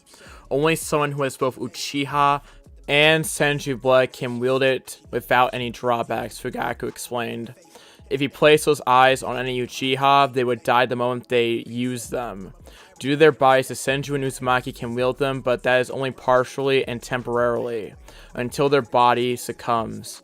And there aren't that many Senjus left around, Fugaku said, and now sighed. You could use them without any drawbacks, as Madara someone gave you Senju DNA to strengthen your body, now stated, getting a tick mark from Fugaku. Nagato still has plenty of uses. I'll have him restore your eyesight. The Akatsuki is beginning to make their move, and soon the Uchiha clan will rule the world, Fugaku stated, and now got up to leave when a new figure entered the room. The figure wore dark blue pants with a blue cloth hanging from halfway up the stomach to his knees. He also wore black arm guards that covered his forearms and stretched up to reach his upper biceps. He also wore a purple rope belt around his waist, tied in a bow, in which he carries his sword. He was Uchiha Sasuke. So Hinata kicked your ass, Sasuke mockingly said with his Sharingan glowing. Now reply walking past him, but not without giving her a reply. If I remember correctly, you lost to Dead Last of the Academy several times, now retorted smirking, while Sasuke scowled. He was about to comment when a massive earthquake was felt. Fugaku, Sasuke, and Nao stumbled as they tried to keep their ground. A few specks of dust fell from the ceiling due to the size of the earthquake. This chakra, Nao said with her eyes widening. Who could possess such a presence? Nao fearfully asked. Fugaku was also curious about this massive chakra signature that he suddenly felt within the village. Fugaku focused as he felt his chakra and cursed his luck. That would be the pissed off Senju whose girlfriend you tried to kill a few minutes ago, Fugaku stated. So the Dobi shows himself, Sasuke said, and was about to leave and go fight him when Fugaku grabbed him by the arm. He's on a different level compared to you. Patience, Sasuke, Fugaku said, and Sasuke unwillingly agreed, leaving the room. Looks like my pet's hour has come to an end. I can't reveal the Uchihas just yet, Fugaku thought to himself, making his way to the roof to observe just how much Naruto had grown. He was such an obedient pet. Such a shame, Fugaku sadly thought. Get out of the clan, Fugaku said towards Nao, who nodded. We are moving out of Kirigaku, Fugaku said as he left the room. A few minutes earlier, Kirigaku's main gates. It was a calm and silent night in the village of Kirigaku. At least, that is what it appeared to be, because if you look deeper, you could feel a tense atmosphere with several shinobi running around. After all, they were at war, and Yagura had mobilized the remaining army to defend the village against the next assault, which would be in the next few days. It was a full moon and a cloudless night. The moon was shining high in the sky, illuminating the whole village. The shinobi were running around like headless chickens. They had so much to do in so little time. Guards were posted at the gates and walls to check for any sign of an attack. Armories and blacksmiths were working non-stop to produce weapons and armor for the shinobi to use. Man, I hope those monsters attack soon so that Yagura-sama can wipe them out and get this over with, one of the guards said to his companion, who seemed bored as well. Apparently no one liked doing guard duty. After all, you just sit there looking out for threats and stamp papers all day. Couldn't agree more, the other guard replied, yawning. The guard stretched and opened his eyes, getting up when he saw a small flare in the distance. What is that? The guard asked, looking at the distance. There was a small flare in the distance. It looked like a small campfire or something similar. What? The other guard asked as his companion's eyes widened. That! The guard yelled as he jumped off when the small beacon in the distance was quickly approaching. The other guard didn't even have time to blink as the small beacon became a gigantic wall of white, hot flames. The walls and gates were engulfed by the flames with such intensity that even rocks started melting. Raise the alarm! The surviving guard yelled, but that was cut off by a sword through his chest. The last thing the guard saw was a pair of deep blood red eyes. I'll show them the despair the bloodline users felt, Naruto said as he blurred towards the village with his sword in hand. Naruto was running for the village when the shinobi started gathering in front of him. In just a few seconds, the whole army was staying in front of him, with Naruto looking at them impassively, his yellow hair flowing in the wind. Truly amazing, Yagura said as he watched the battle from the top of the Mizukage's tower. 2,000 shinobi stand in front of you, and you don't even blink, Yagura said astonished. When I'm done with them, Naruto said, pointing his sword towards the enemy. I'm coming for your head, Yagura and Naruto said, and the army started laughing. Do you really think you can get past us? One shinobi said while the others laughed. I'm not getting past you. When I'm done slaughtering every one of you, I'll be going for Yagura, Naruto said, and the shinobi quickly shut up. Let me show you the power of a god, Naruto said, and began unleashing his silver chakra that seemed to complement the moon in the sky. His hair began to flap wildly, and the ground began to crack as his aura skyrocketed. The shinobi army decided that enough is enough and rushed Naruto. Suddenly, the whole village felt his chakra and anger, and buckled to his power. A few shinobi stumbled as they ran once they felt his true power. They were gasping for air and dropping to their knees as Naruto unleashed his chakra. Katon, Goka, Mikyaku. Great fire annihilation, Naruto said, forming a horse hand seal and pumping his lungs with chakra.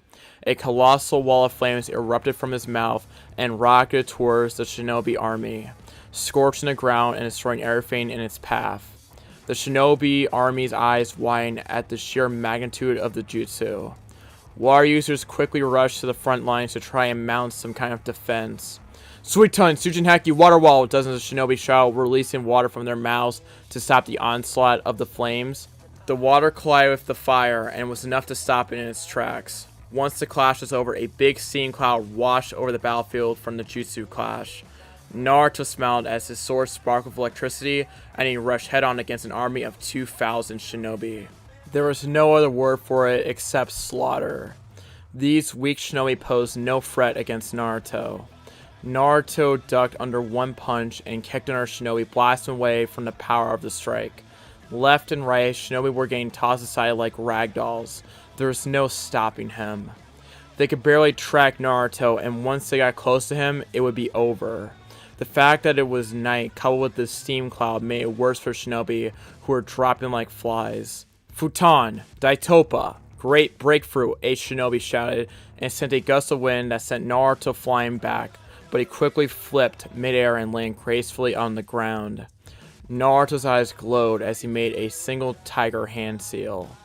Enton, Goka, Mikyaku, Inferno style, great fire annihilation, Naruto said, and instead of the usual white hot flames, pitch black ones came from his mouth.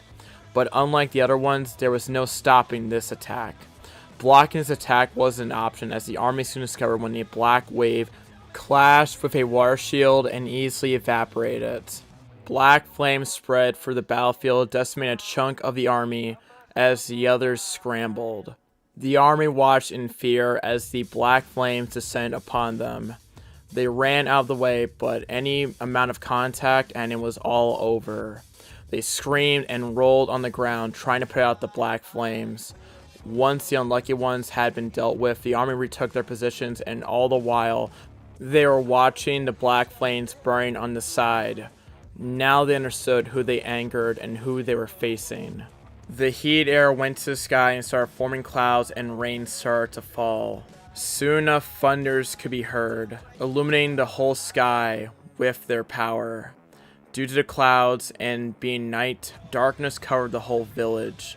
The only light they had was that of a few fires created from destruction and lightning bolts in the sky. 300 down, Naruto saw as his eyes glowed once again. 1,700 to go, Naruto said, as he was surrounded by a silver aura. The aura started expanding and forming a shield around Naruto. It was the beginning stage of the Susanoo, A single rib-cage form stood around Naruto as it began to grow and grow. Soon the ribcage started growing out and getting covered by a small layer. What monster is he? A fearful shinobi asked as he looked towards the monster figure that surrounded Naruto. He was some kind of silver ethereal humanoid with black teeth. The humanoid's hands glowed and a weapon appeared in each of his hands. The Susanoo's hands glowed and chakra expanded outwards, forming some kind of sword. At the end of the sword, it was a long, curved blade. Those were scythes, the weapon that Naruto Susanoo decided to show. Some say that the Susanoo's weapons are the ones the user is truly meant to wield during his lifetime. But Naruto has suspicion it has something to do with the deal he made with the Shinigami. After all, if Naruto wanted to, any enemy slain by those swords would be sealed in the Death God's stomach for all eternity. Flashback, train trip. Snake, boar, ram, rabbit, dog, rat, bird, horse, snake, clap hands. Shiki Fujin, Reaper Death Seal, Naruto said as the air suddenly became colder. Jiraiya, Hinai, and Gar shivered when they felt the Shinigami's presence shimmer behind Naruto. Behind Naruto, a white spectral image formed almost instantly. The figure had purple-colored skin with large white robes. He had 2 red horns with 2 fangs and with black teeth. He had long, white, spiky hair, and on his mouth a large knife. On his hands he had a chain of red beads. "What did you summon me for, mortal?" the Death God asked, annoyed. His voice was like ice. It seemed that yet again another human had dared to summon him to do his bidding. "I have a proposition for you, Shinigami-sama," Naruto said, but the Shinigami didn't look pleased. "I don't deal with mortals, so if this is what you summoned me for, I'll take your soul," the Shinigami said and extended his arm towards Naruto's chest, who remained in place.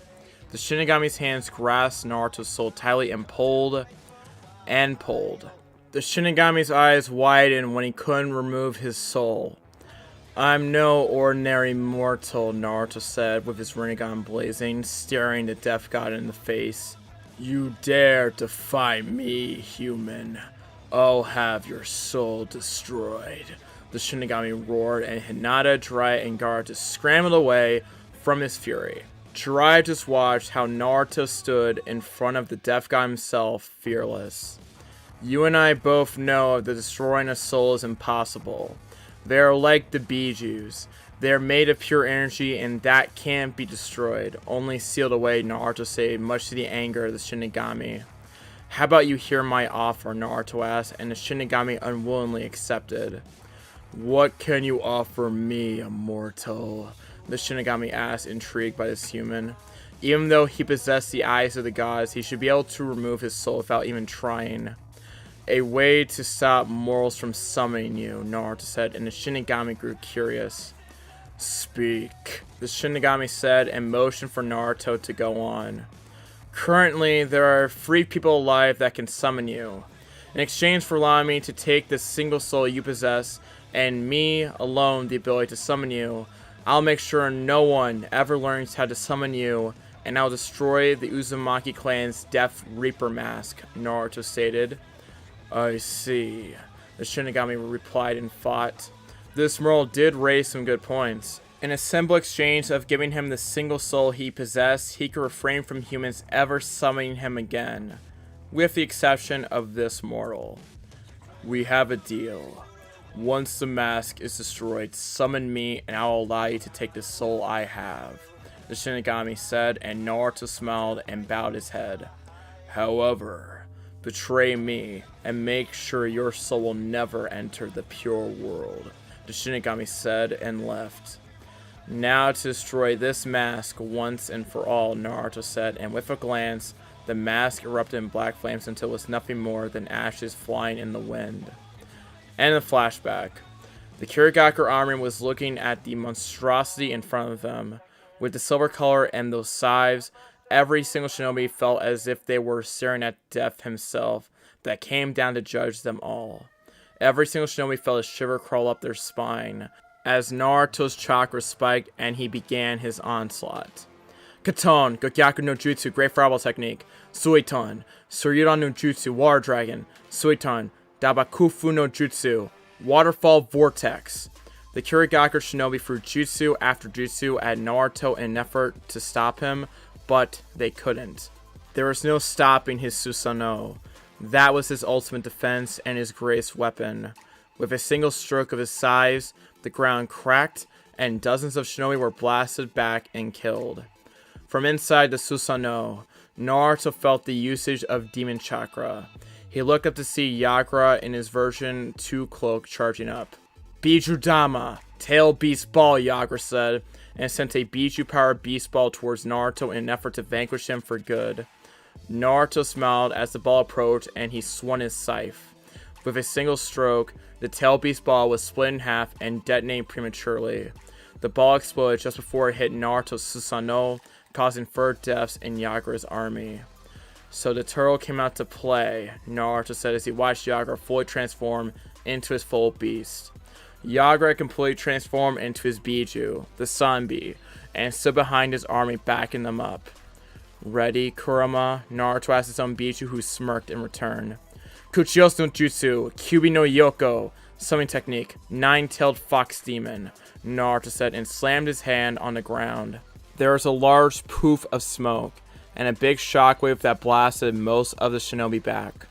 Once the smoke cleared, the Kyubi was staying there, his 9 tails swinging in all of their glory, with Naruto on top of his head.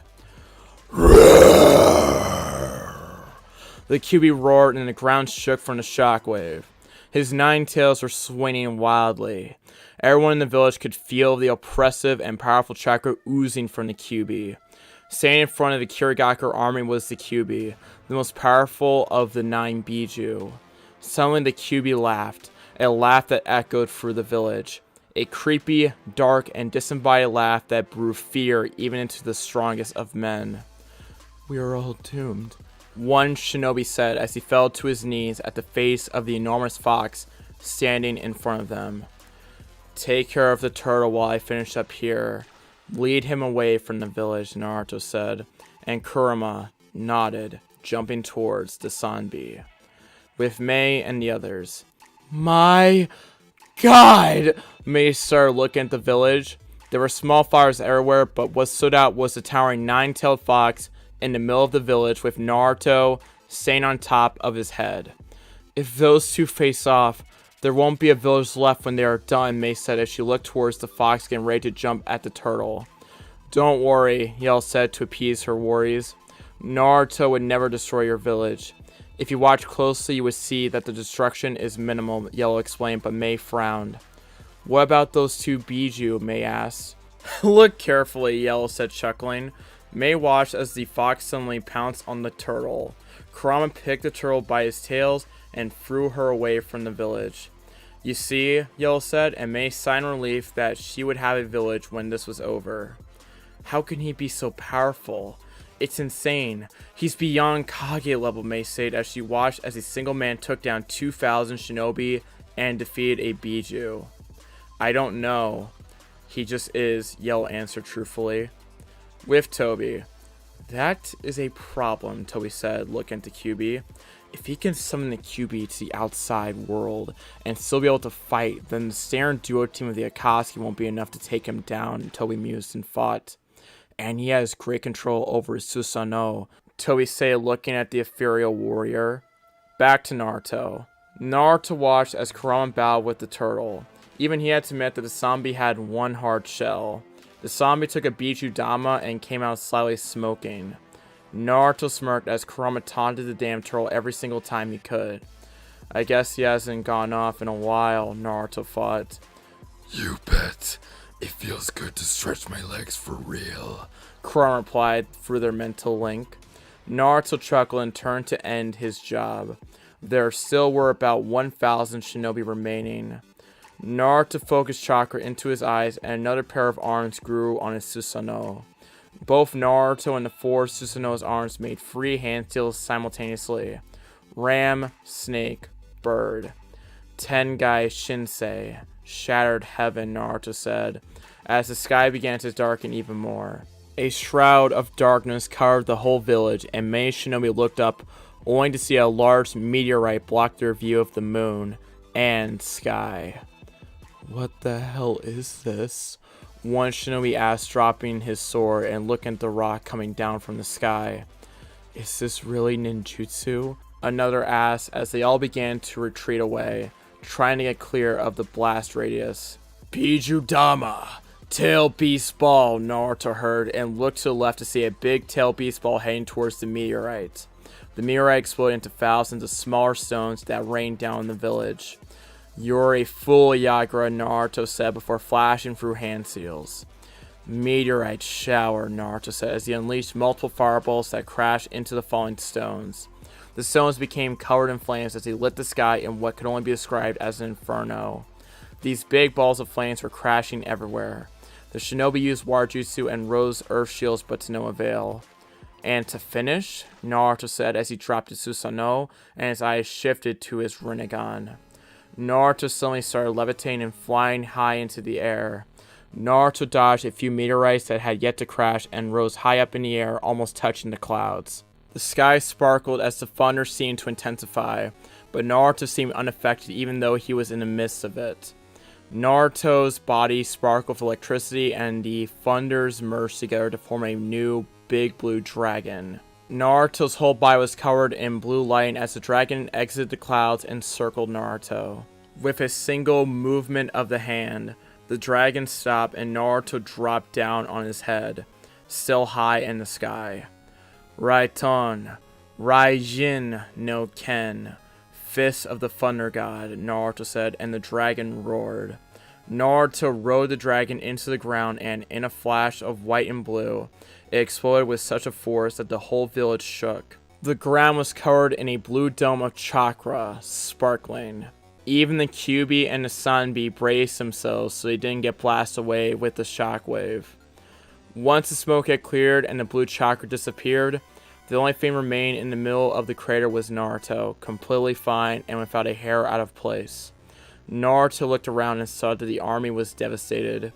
There were 300 survivors here and there. That is what you get for attacking in numbers.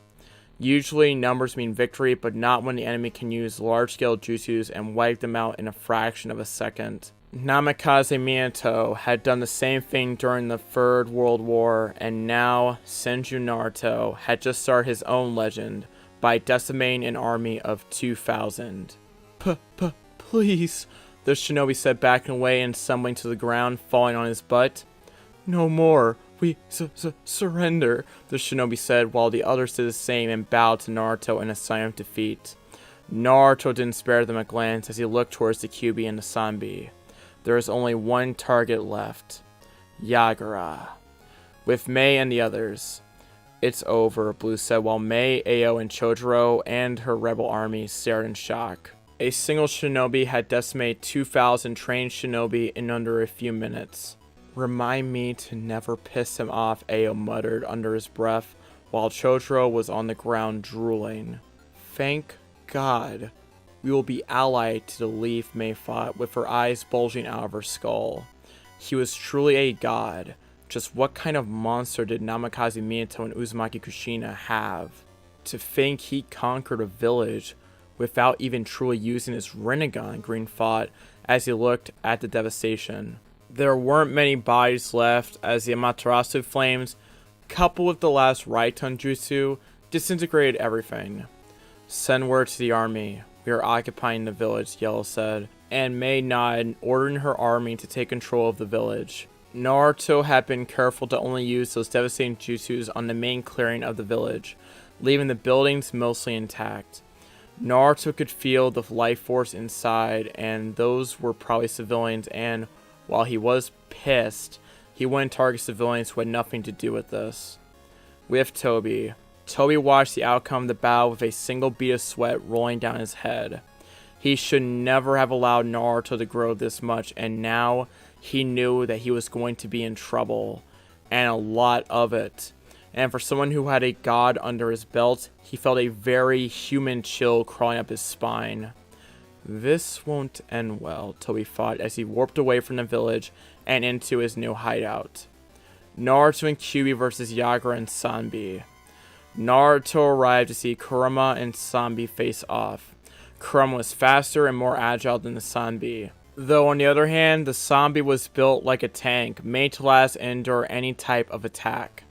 If the tail beast ball she took head on a few minutes ago was anything to go by, her shell was very strong and sturdy. Yagura, is that you in there? Naruto asked the giant turtle in front of him as he jumped on top of Kurama's head. You will pay for this, you insolent brat, a pissed Yagura replied. He had just lost the war. This kid in front of him had decimated his army and conquered his city. If he couldn't win this war, he would at least take the brat with him.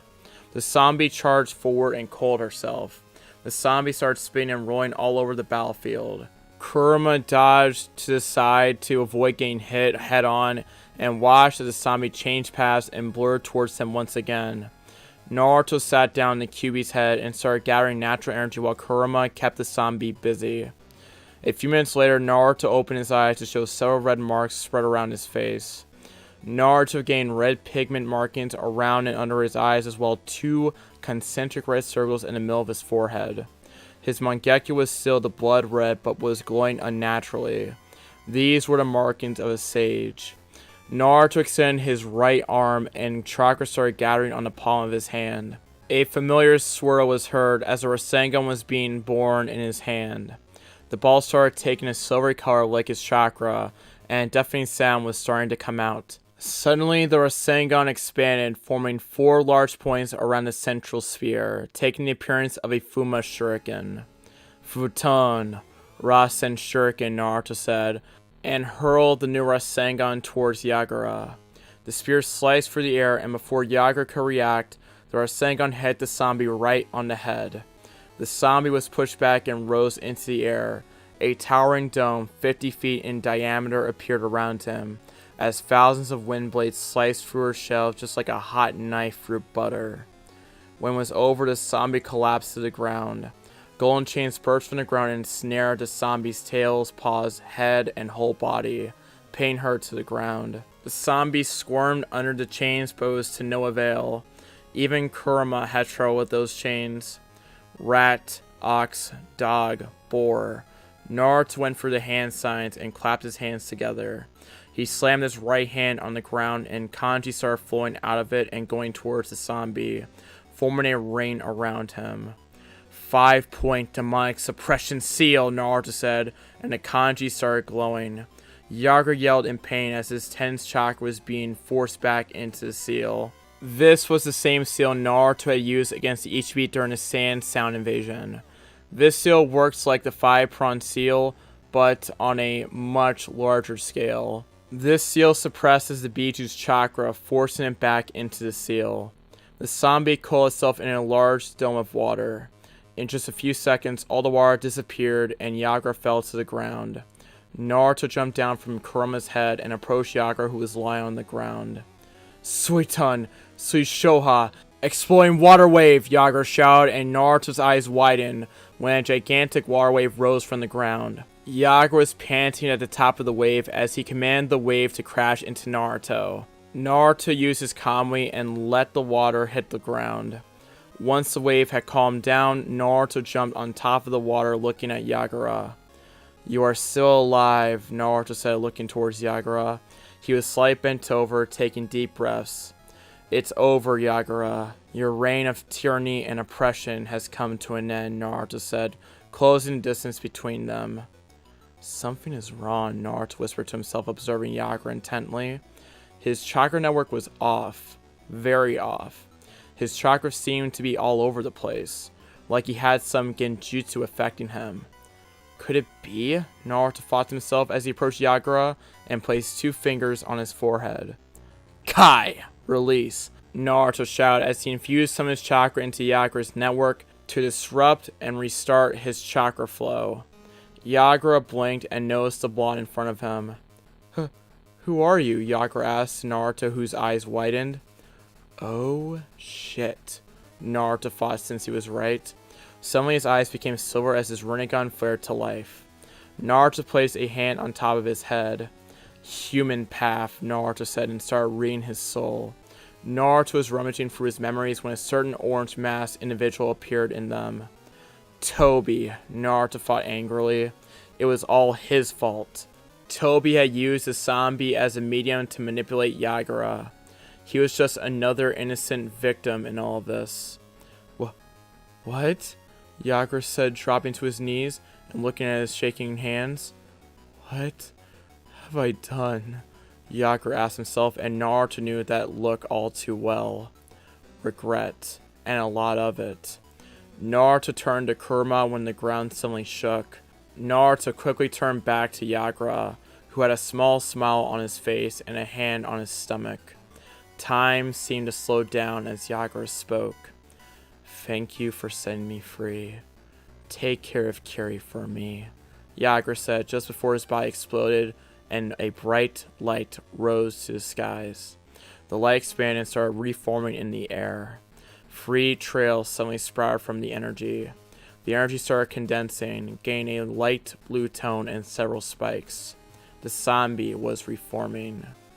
He took his own life by fully releasing a zombie, Naruto sadly thought. Toby had wrecked yet another village and countless lives. And all for what? Can you blame him? Kurama rhetorically asked. When he became aware of everything he had done, he couldn't live with it.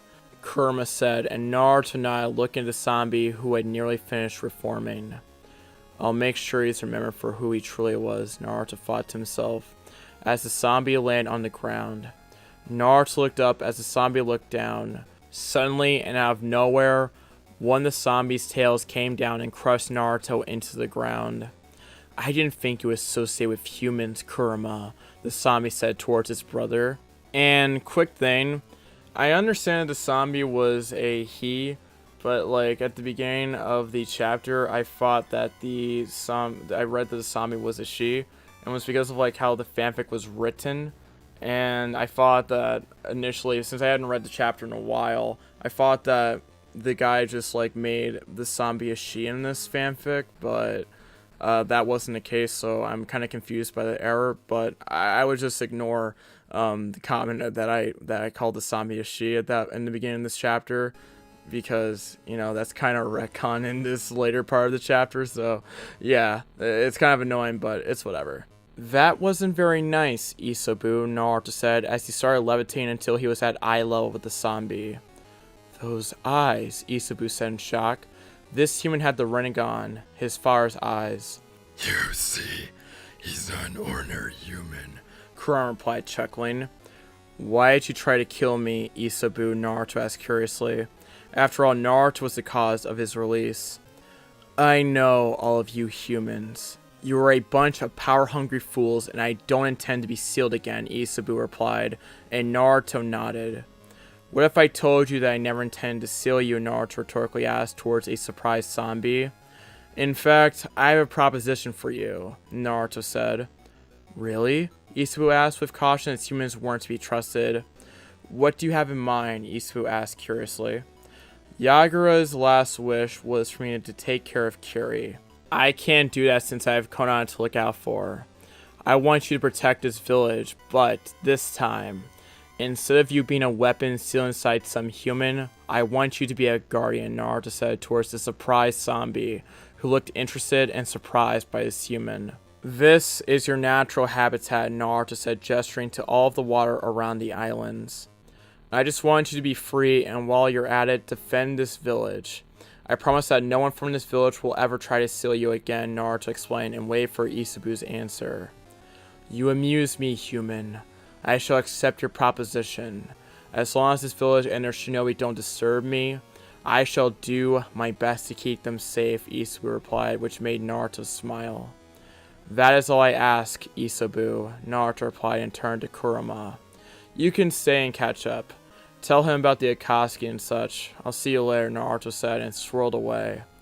Truly an interesting human, Isobu said amused and turned to Kurama. Do you think he's the one? Isobu asked.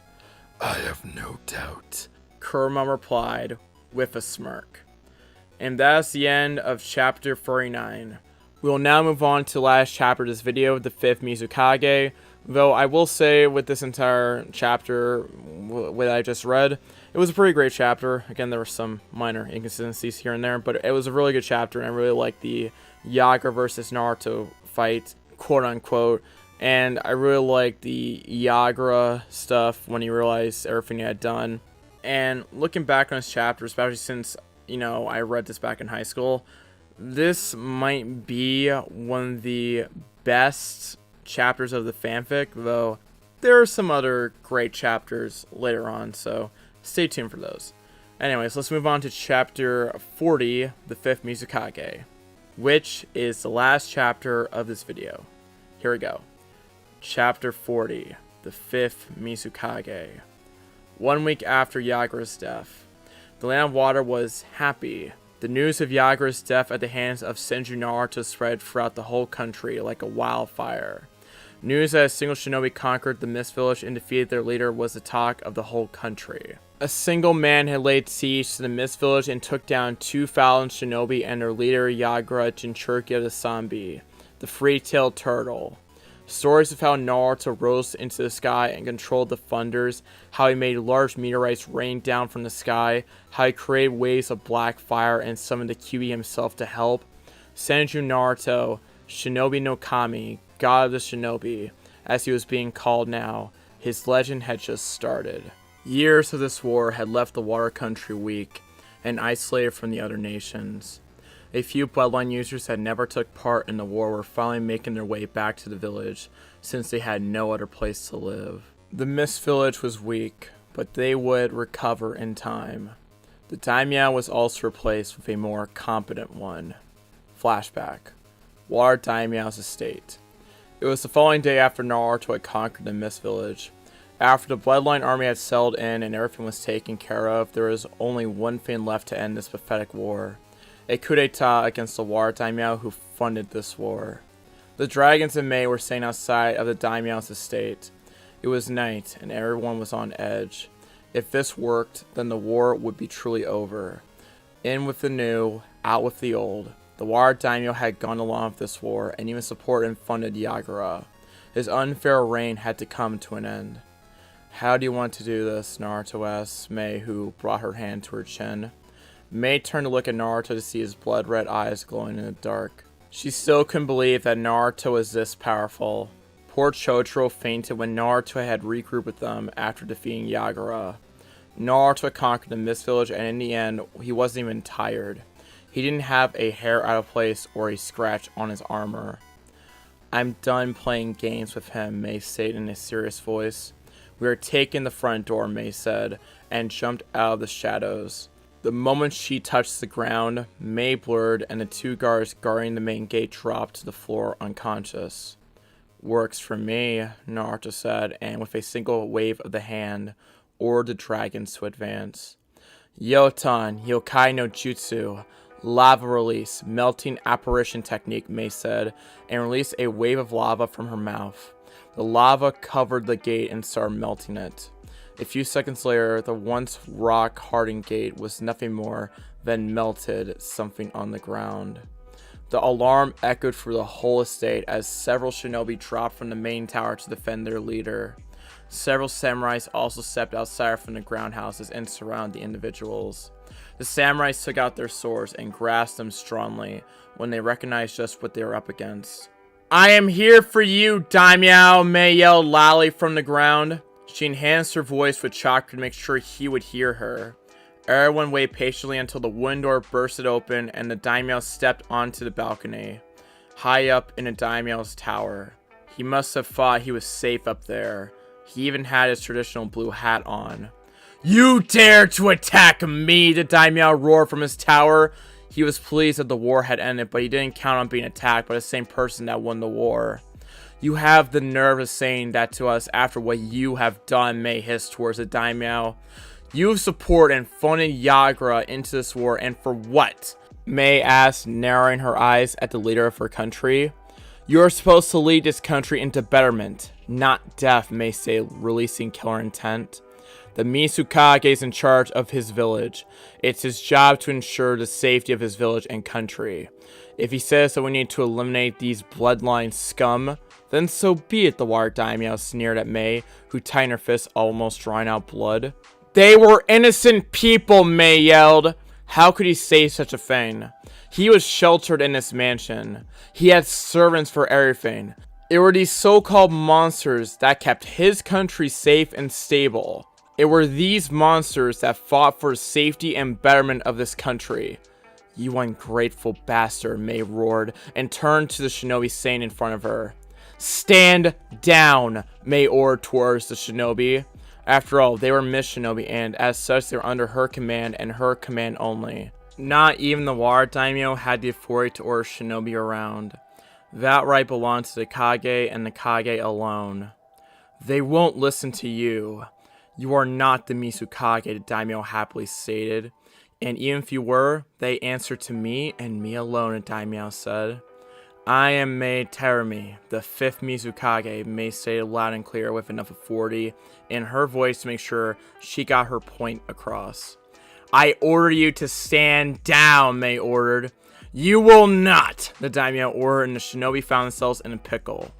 Kill her, the daimyo ordered, and the shinobi and samurai were about to jump into action when another voice interrupted them. You are welcome to try, Naruto said in a stoic voice as he made his presence known, stepping out of the shadows. Every single shinobi took a step back, noticing the presence of the man that single-handedly defeated Yagura and conquered the Mist Village. Every shinobi gulped. After all, sitting in front of them was Senju Naruto, god of all shinobi. You! The daimyo hissed towards Naruto, who simply raised an eyebrow at his tone. Naruto raised his head to face his daimyo with a bored tone. I've got a bone to pick with the fire daimyo. How dare you allow Konan to interfere in another country's affairs, the daimyo said. The water daimyo had yet to realize what situation he was in. The state of this country was pathetic. You allowed some deranged fool to start a war and you didn't have the balls to stand up to him, Naruto said, making a water daimyo seethe, while Mei chuckled at Naruto's boldness. You just hide behind these walls in your safe haven, and you allowed innocent people to be slaughtered. This is why I dislike political leaders. You simply order the shinobi around. A Kage leads them into battle. A true leader must be willing to die for his own men, Naruto said with a neutral voice, crossing his arms over his chest. Enough, the water daimyo said. Kill them all, the daimyo ordered, extending his arm and pointing towards Naruto. Naruto didn't even open his eyes for a few seconds, and when he did, the view didn't exactly surprise him. Every single shinobi and samurai was rooted in place. I said, kill them, the daimyo roared, but the shinobi didn't move. Maybe they were scared of facing both Mei and Naruto, or maybe they were having second thoughts about everything they learned here. Drop your weapons and let us finish this, Mei said. A few shinobi recoiled from her request. They shared looks between each other until they dropped their kunais and swords. Once they were disarmed, they dropped to their knees. Cowards! The daimyo yelled towards his forces. No, daimyo-sama, Mei said in a sweet voice, maybe too sweet. They are warriors. My warriors, and mine alone, Mei said, and made her way towards the door, while the shinobi and samurai did nothing to stop her. The dragons and Naruto secured the perimeter and made sure that the daimyo would not escape. With a final scream from the daimyo, the war was truly over. And a flashback. Once the daimyo had been dealt with, a new warrior replacement was found and everything started calming down. The new daimyo started working on getting new trading agreements with the other nations, trying to bring Kyuri from this dark hole that it had lived in for so many years. The Mist Village was bursting with activity. The damage from Naruto's siege had been minimal, and as such, the buildings only needed minimal repairs here and there. There was a different ambience around Kyuri. Where once people lived oppressed and scared of their tyrannical leader, now they were smiling and laughing. It was an unnaturally sunny day in Kyuri. Maybe it was the outcome of Naruto using his new and improved light jutsu by drawing energy straight from the atmosphere.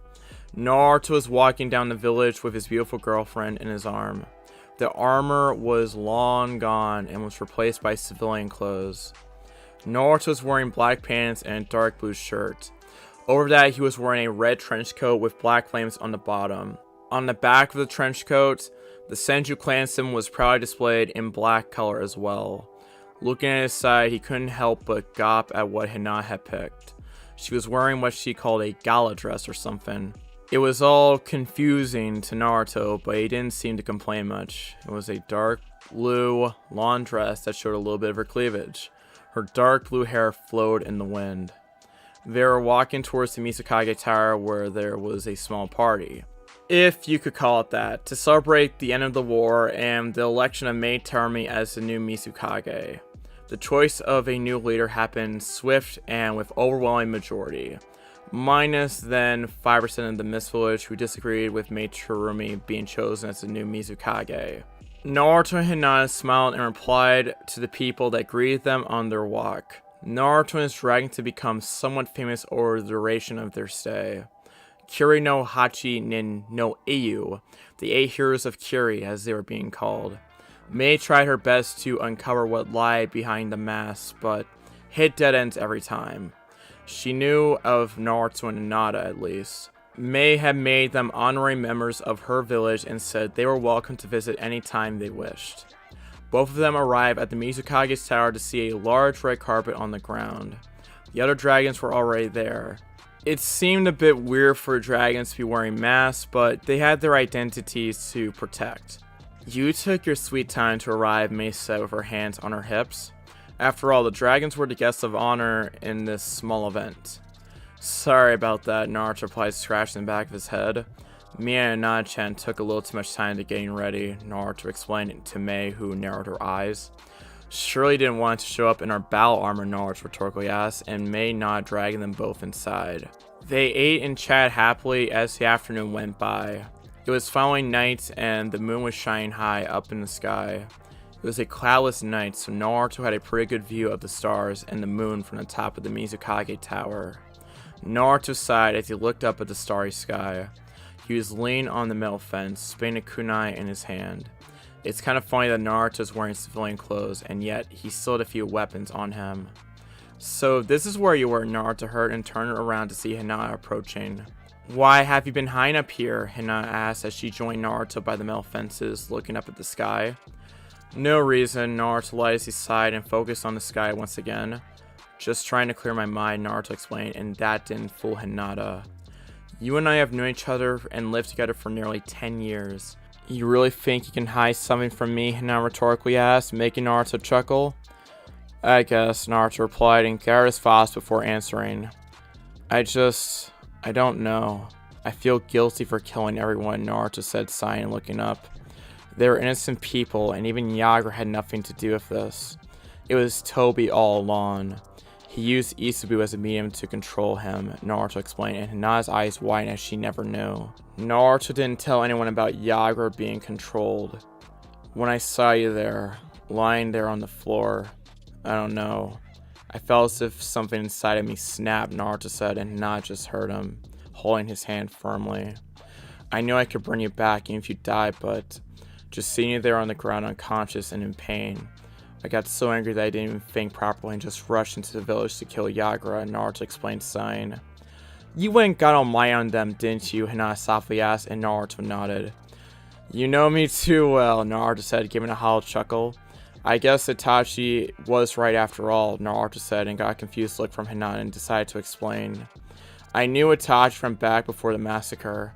I had the Sharingan, so sometimes I watched Uchiha's train so I could learn how to use my eyes. One time I heard him say this to his brother Sasuke. Being the best isn't all it's made out to be. When you're strong, you become arrogant and withdrawn. Even if what you sought after was your dream, Naruto said. He was right. I got so caught up in my own power that I started comparing myself to gods. I may not have become arrogant, but it's only a matter of time, Naruto explained. This is why I know that you aren't a god, Naruto-kun, Hinata replied, and Naruto looked curiously towards her. A god doesn't feel remorse or guilt. To them, we are nothing more than insects. We are created by them, and they feel as if they own us. By owning us, they can dispose of us as trash without a care in the world, Hinata explained, and Naruto listened intently. Feelings are what makes us human, and the fact that you feel guilty after what you have done is proof of that, Hina explained. I suppose, Naruto replied. It's just, I have absolute control over life and death. To me, it makes life seem like nothing, and yet I feel guilty over what I have done. Isn't it strange? Naruto rhetorically asked. I can take and give life as I wish, and yet every time I take a life, I feel empty inside, Naruto explained. That is the way of the shinobi, Hina started. No matter how much we kid ourselves, we are weapons. We train and kill so that others don't. We kill so that our loved ones can live peacefully. We kill so that the people of Konoha can live in peace, Hina said, and Naruto looked at her. Hina had really grown up from her old, shy personality. Where she once pulled her strength from Naruto, now she has her own. Everything you have done has been for the betterment of Kiri. It was best to end this war quickly than to further the bloodshed. It is the duty of the shinobi to carry this burn, Hina finished, and locked eyes with Naruto, losing herself in his blue eyes. And you don't have to feel empty or withdrawn. You have me, Hina stated, and pulled Naruto for a soft kiss, under the gaze of the bright moon in the sky. Naruto forgot about all of his problems and focused solely on his girlfriend. He wrapped his arms around her waist and pulled her closer, deepening the feelings of bliss and love. Hina wrapped her hands around his neck, pulling him closer as well. They were lost in their own world, that they didn't even notice the presence of the dragons that witnessed the whole thing from the beginning. Aww! Red, Kushina, and Black Mito fawned over the couple kissing under the moonlight. Naruto and Hina split when they heard that sound. Thanks a lot for ruining the moment, Hina cutely pouted, making everyone chuckle. Come on, let's go back. Mei's speech is about to begin, Mei said, and Naruto and Hinata followed them, still holding hands. Nothing would split them apart, not even death. Mizukage's tower. Excellent, Ao says. He watched the dragon step in through the large double doors. Now that our guests of honor are here, we can begin, Ao said, and the crowd quieted down and listened to what Ao had to say. Today is a day of celebration. Today marks the official end of the Bloodline War and the rise of our new Mizukage. Several days ago, Yagura was defeated after waging war against his own people for several years, Ao said, and a few people lowered their heads. But that is the past. We are here and we will rebuild. So without further ado, I present to you Mei Terumi, the 5th Mizukage, Ao said, and the crowd erupted in cheers. From the side door, a woman walked out. Mei was wearing her traditional blue dress, but was also wearing her Kage hat. A dark blue hat with the kanji for water imprinted on the front of the hat. The hat itself was proof that she was the new leader of this country, the new Mizukage. Everyone fell silent as the new Mizukage made her way towards the podium. Mei took a deep breath and started. Kirigakure, we are finally united. This country has been split for far too long. Under the rule of Yagura, the War country had been slowly withering away, and this war didn't help. But let's forget the past and work on building the future. I promise that I will do my best to lead this country and village to a brighter tomorrow, for I am Mei Terumi Godaime Mizukage, Mei stated, and the crowd cheered. Everyone was happy that the war was over and that they could start fresh, so to speak. Mei raised her hand and the crowd fell silent once again. Though this victory isn't only ours to celebrate. This war wouldn't have been won so easily, and only Kami knows how much time we would have had to endure Yagura's reign without Konoha's help. I would like to extend my deepest gratitude to the 8 dragons of the leaf, Mei said, and all of the dragons rose from their seats. I present to you the Kiri no Hachi Nin no Eiyu, the 8 heroes of the mist, Mei shouted, and the whole crowd cheered for their heroes. Who would have thought that Konoha Shinobi would be considered heroes of another foreign country? But this was the start of an alliance that would last for decades to come. This was the first step of the peace the Sage of Six Paths had always wanted. As long as I'm Mizukage, they will always be welcome here in our country. As per our agreement towards the Hokage, Kiri is now fully allied with the leaf, Mei said, and everyone smiled. And I hope this tree will last for years to come, Mei said, and the crowd cheered once again. Now, let's party and get drunk, Mei shouted, and everyone chuckled. You know, Hinata started getting the attention of Naruto. We never danced, Hinata said, and Naruto raised an eyebrow. You never said anything about liking it, Naruto said, confused. Naruto-kun, every girl wants to be like a princess, even if it's only momentarily, Hinata replied, and Naruto nodded. Where did you learn how to dance, Naruto asked, curious. The academy, of course. Did you think that the seduction class was only about looking good and charming? Hinata rhetorically asked, but Naruto shrugged his shoulders. Besides, I did learn the basics when I lived in the Hyuga clan, Hinata explained. Sorry, Hinata-chan, but I don't know how to dance, Naruto replied timidly, scratching the back of his head. You really are a knucklehead, Hinata said, playfully hitting his shoulder. Your Sharingan can copy more than jutsu, you know, Hinata said, amused, and Naruto blinked and blinked again as his brain caught up to her. I'm an idiot, Naruto said, shaking his head and activating his Sharingan. Maybe, Hinata replied, giggling. But you are my idiot, Hinata said, pecking him on the lips. Lead on, princess, Naruto said, and placed his arm around Hinata's waist, while Hinata placed her own arm on his shoulder. Naruto easily caught up with the steps, and both danced perfectly and in sync. They danced for what seemed to be hours, never looking away from each other. They were lost in each other's arms. Eventually the music came to an end, and he split for a small break and went towards the rest of the dragons. We have to do something, Naruto heard Green Hashirama said as they arrived near them. What's up, Naruto asked, and Green pointed towards Blue Toyarama, who was sitting down at a table silently watching everyone. I don't follow, Naruto said, confused, looking at his great uncle. We have to do something about him. Even back in the day, he was always sulking and brooding around in the corners. If it wasn't for my sensing abilities, I could swear he was a new Uchiha, Green said, and Naruto's sweat dropped. What do you propose? Black Mito asked, curious as to what her husband had planned. A woman, Hashirama said, nodding his head, confident in his choice. You want to set him up with a hooker? Yellow Mito asked, tilting his head to the side, confused. Red Kushina smacked him in the head and dropped him to the floor. Why are all men idiots? Red rhetorically asked. You can make space-time ninjutsu that allows instant teleportation, but understand, woman? Gah! Kushina almost shouted. Even after you rescued me, I had to pin you to the wall and shove my tongue down your throat for you to realize I liked you, Kushina said, and made to pow while everyone chuckled. I know just the person for him, Naruto said with his eyes twinkling with mischief. And who is that person, Hashirama asked, and Naruto pointed to a woman with red hair and a blue dress. Oh! She is perfect for him, and I said, thinking about the new couple. Sure, until she gets pissed off and melts his balls, Minato sarcastically replied. Will you give it a rest? Kushina replied, smacking Minato again. Now, how should we do this? Kushina asked, and the dragons began plotting Toyarama's fate while he was completely unaware. 5 minutes later, everyone was in position.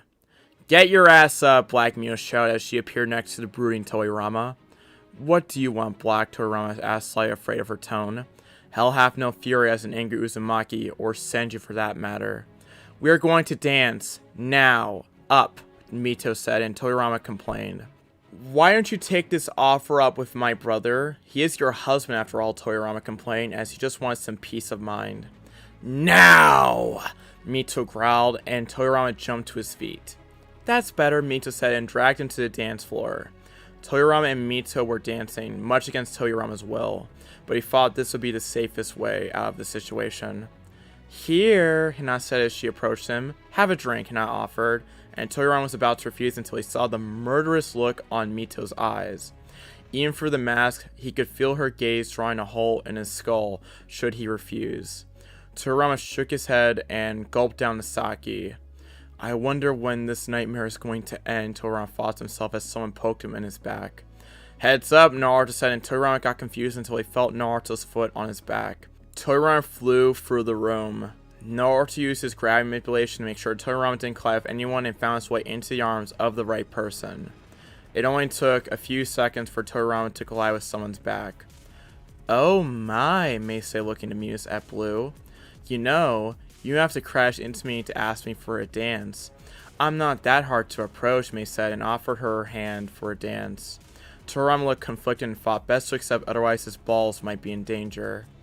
I'm going to kill that brat, Blue angrily thought, as he took her hand and led her to the dance floor.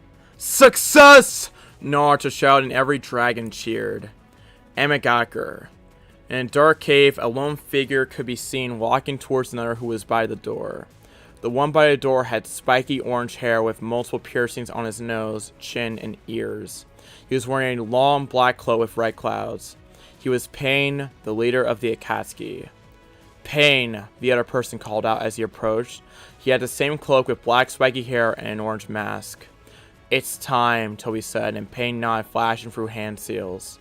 In some unknown cave, 10 spectral figures could be seen standing in the dark. Every single one of them had the same black cloak with red clouds. They were standing in a perfect circle. "Before we begin, I would like to introduce our newest member, Toby," Pain said as Toby waved to everybody. "Toby is a good boy," Toby cheerfully stated. "I guess these meetings won't be so dull now," Kisame said, laughing, while Itachi remained stoic. As of now, we are back to 10 members. Deidara, Sasori, Kakasu, Hidan, Itachi, Kisame, Setsu, Toby, Konan, and me, Pain started. "It's time we begin our plans and start hunting down the Jinchurikis. As of now, both the Ichibi, Nibi, Hachibi, and the Kyubi are out of our grasp," Pain said until he was interrupted. "Why don't we simply bomb the villages and then take them?" Deidara said, molding clay in his hands. "You're a fool, Deidara," Kakasu started. "The Hachibi has full control over his Biju, and he never leaves Kumigaku. Couple that with his brother A, the Yondaime Raikage, and it would be impossible for us to take them," Kakasu said, and Pain nodded, knowing that it was true. "The same thing could be said of Konoha. According to my spies, the Kyubi brat has grown strong," Pain said. "How strong?" Itachi asked, curious about the growth of Naruto. "Strong enough to take 2,000 shinobi and Yager himself when he conquered the Mist Village alone," Pain said, and Itachi's eyes widened. "You mean to tell me that the Kyubi brat stormed the Mist Village and defeated Yager and his army?" Kisame asked, not believing what he had heard. "Yes," Pain simply replied. "He is going to be a pain in the ass to capture," Kisame replied, laughing. "The fact that the Kyubi brat is now being called the Shinobi no Kami, god of the shinobi, and that he has a fleet on site or in the bingo book is proof of his strength. Besides that, he also has full control over his Biju. Not only that, but he is always in the presence of at least his girlfriend Hyuga Hinata, who is also considered an S-rank shinobi and not to be taken lightly," Pain explained. "I'll say, that damn girl defeated my second in command, forcing her into using Izanagi," Toby thought to himself. "Things weren't looking good. As of now, those 4 are out of our reach. In the meantime, Hidan, Kakasu, head for Taki and capture Fu, the Jinchuriki of the Nanabi. Itachi, Kisame, head for the Earth Country and scout for both the Yambi and Gobi. Deidara, Sasori, go to the Water Country and scout for Utakata, the Jinchuriki of the Rokubi," Pain ordered, and once he received acknowledgments from everyone, he left. Back in Amy, after the meeting was over, "You know that you can only stand up to the Kyubi brat, right?" Toby asked towards Pain. "I don't think he is as powerful as you say he is, but if necessary, I'll be the one to capture him," Pain replied, and walked off. "Your time is coming to an end, Nagato," Toby thought darkly and warped away. May's bedroom, dawn. Everything was dark and quiet in this bedroom. As the sun came up in the sky, a few beams managed to sneak through the blinds and awake May from her slumber. May groggily woke up and brought her hand to her face to block the light. My head," May said, nursing her head and rising to a same position. Once she sat down on her bed, the sheets fell down to reveal her naked figure. May looked down and found it weird as she never slept naked, but then again, she couldn't remember much from last night. May tried to rise but found herself stuck as the sheets wouldn't budge. She looked to her right to find someone else lying there asleep. Judging by his lack of clothes, he was also naked. "Oh God," May said to herself, covering up and shaking the man awake. Toyarama gradually opened his eyes and looked up to see the shocked face of May staring at him. "Oh God!" May yelled when she saw Toyarama's face and its blue mask on the floor.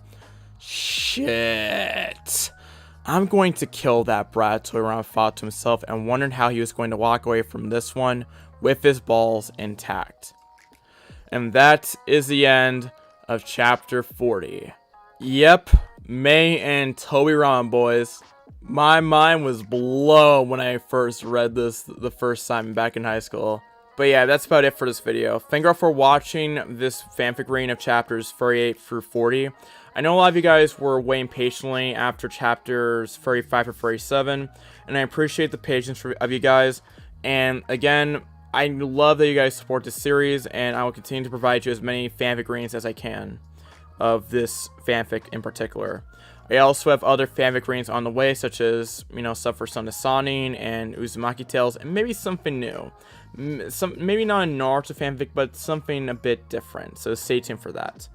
Anyways, in terms of some of the usual stuff, watch the community tab like a hawk. Stay tuned for chapters 41 through 43, and eventually the Legacy movie, or to be more exact, part 2 of the Legacy movie.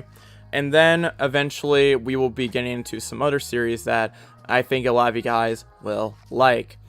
And if you have any fanfics you want me to read, well, you know the drill. Comment down the name of the fanfic and leave a link to it so I can read it. Alright, in terms of some of the other stuff, follow me on Twitter, @MSH4 for, the best place to interact with me. Plus, it's another way to get notified of my videos. That is @MSH4. Instagram is MA_stage4. A place of memes and some other pictures and whatever. So yeah, follow me on Instagram, MA_stage4. And join my Discord server, which is linked in the description, for access to my community. And you can interact with a lot of people there. And yeah, we're pretty full server, I guess.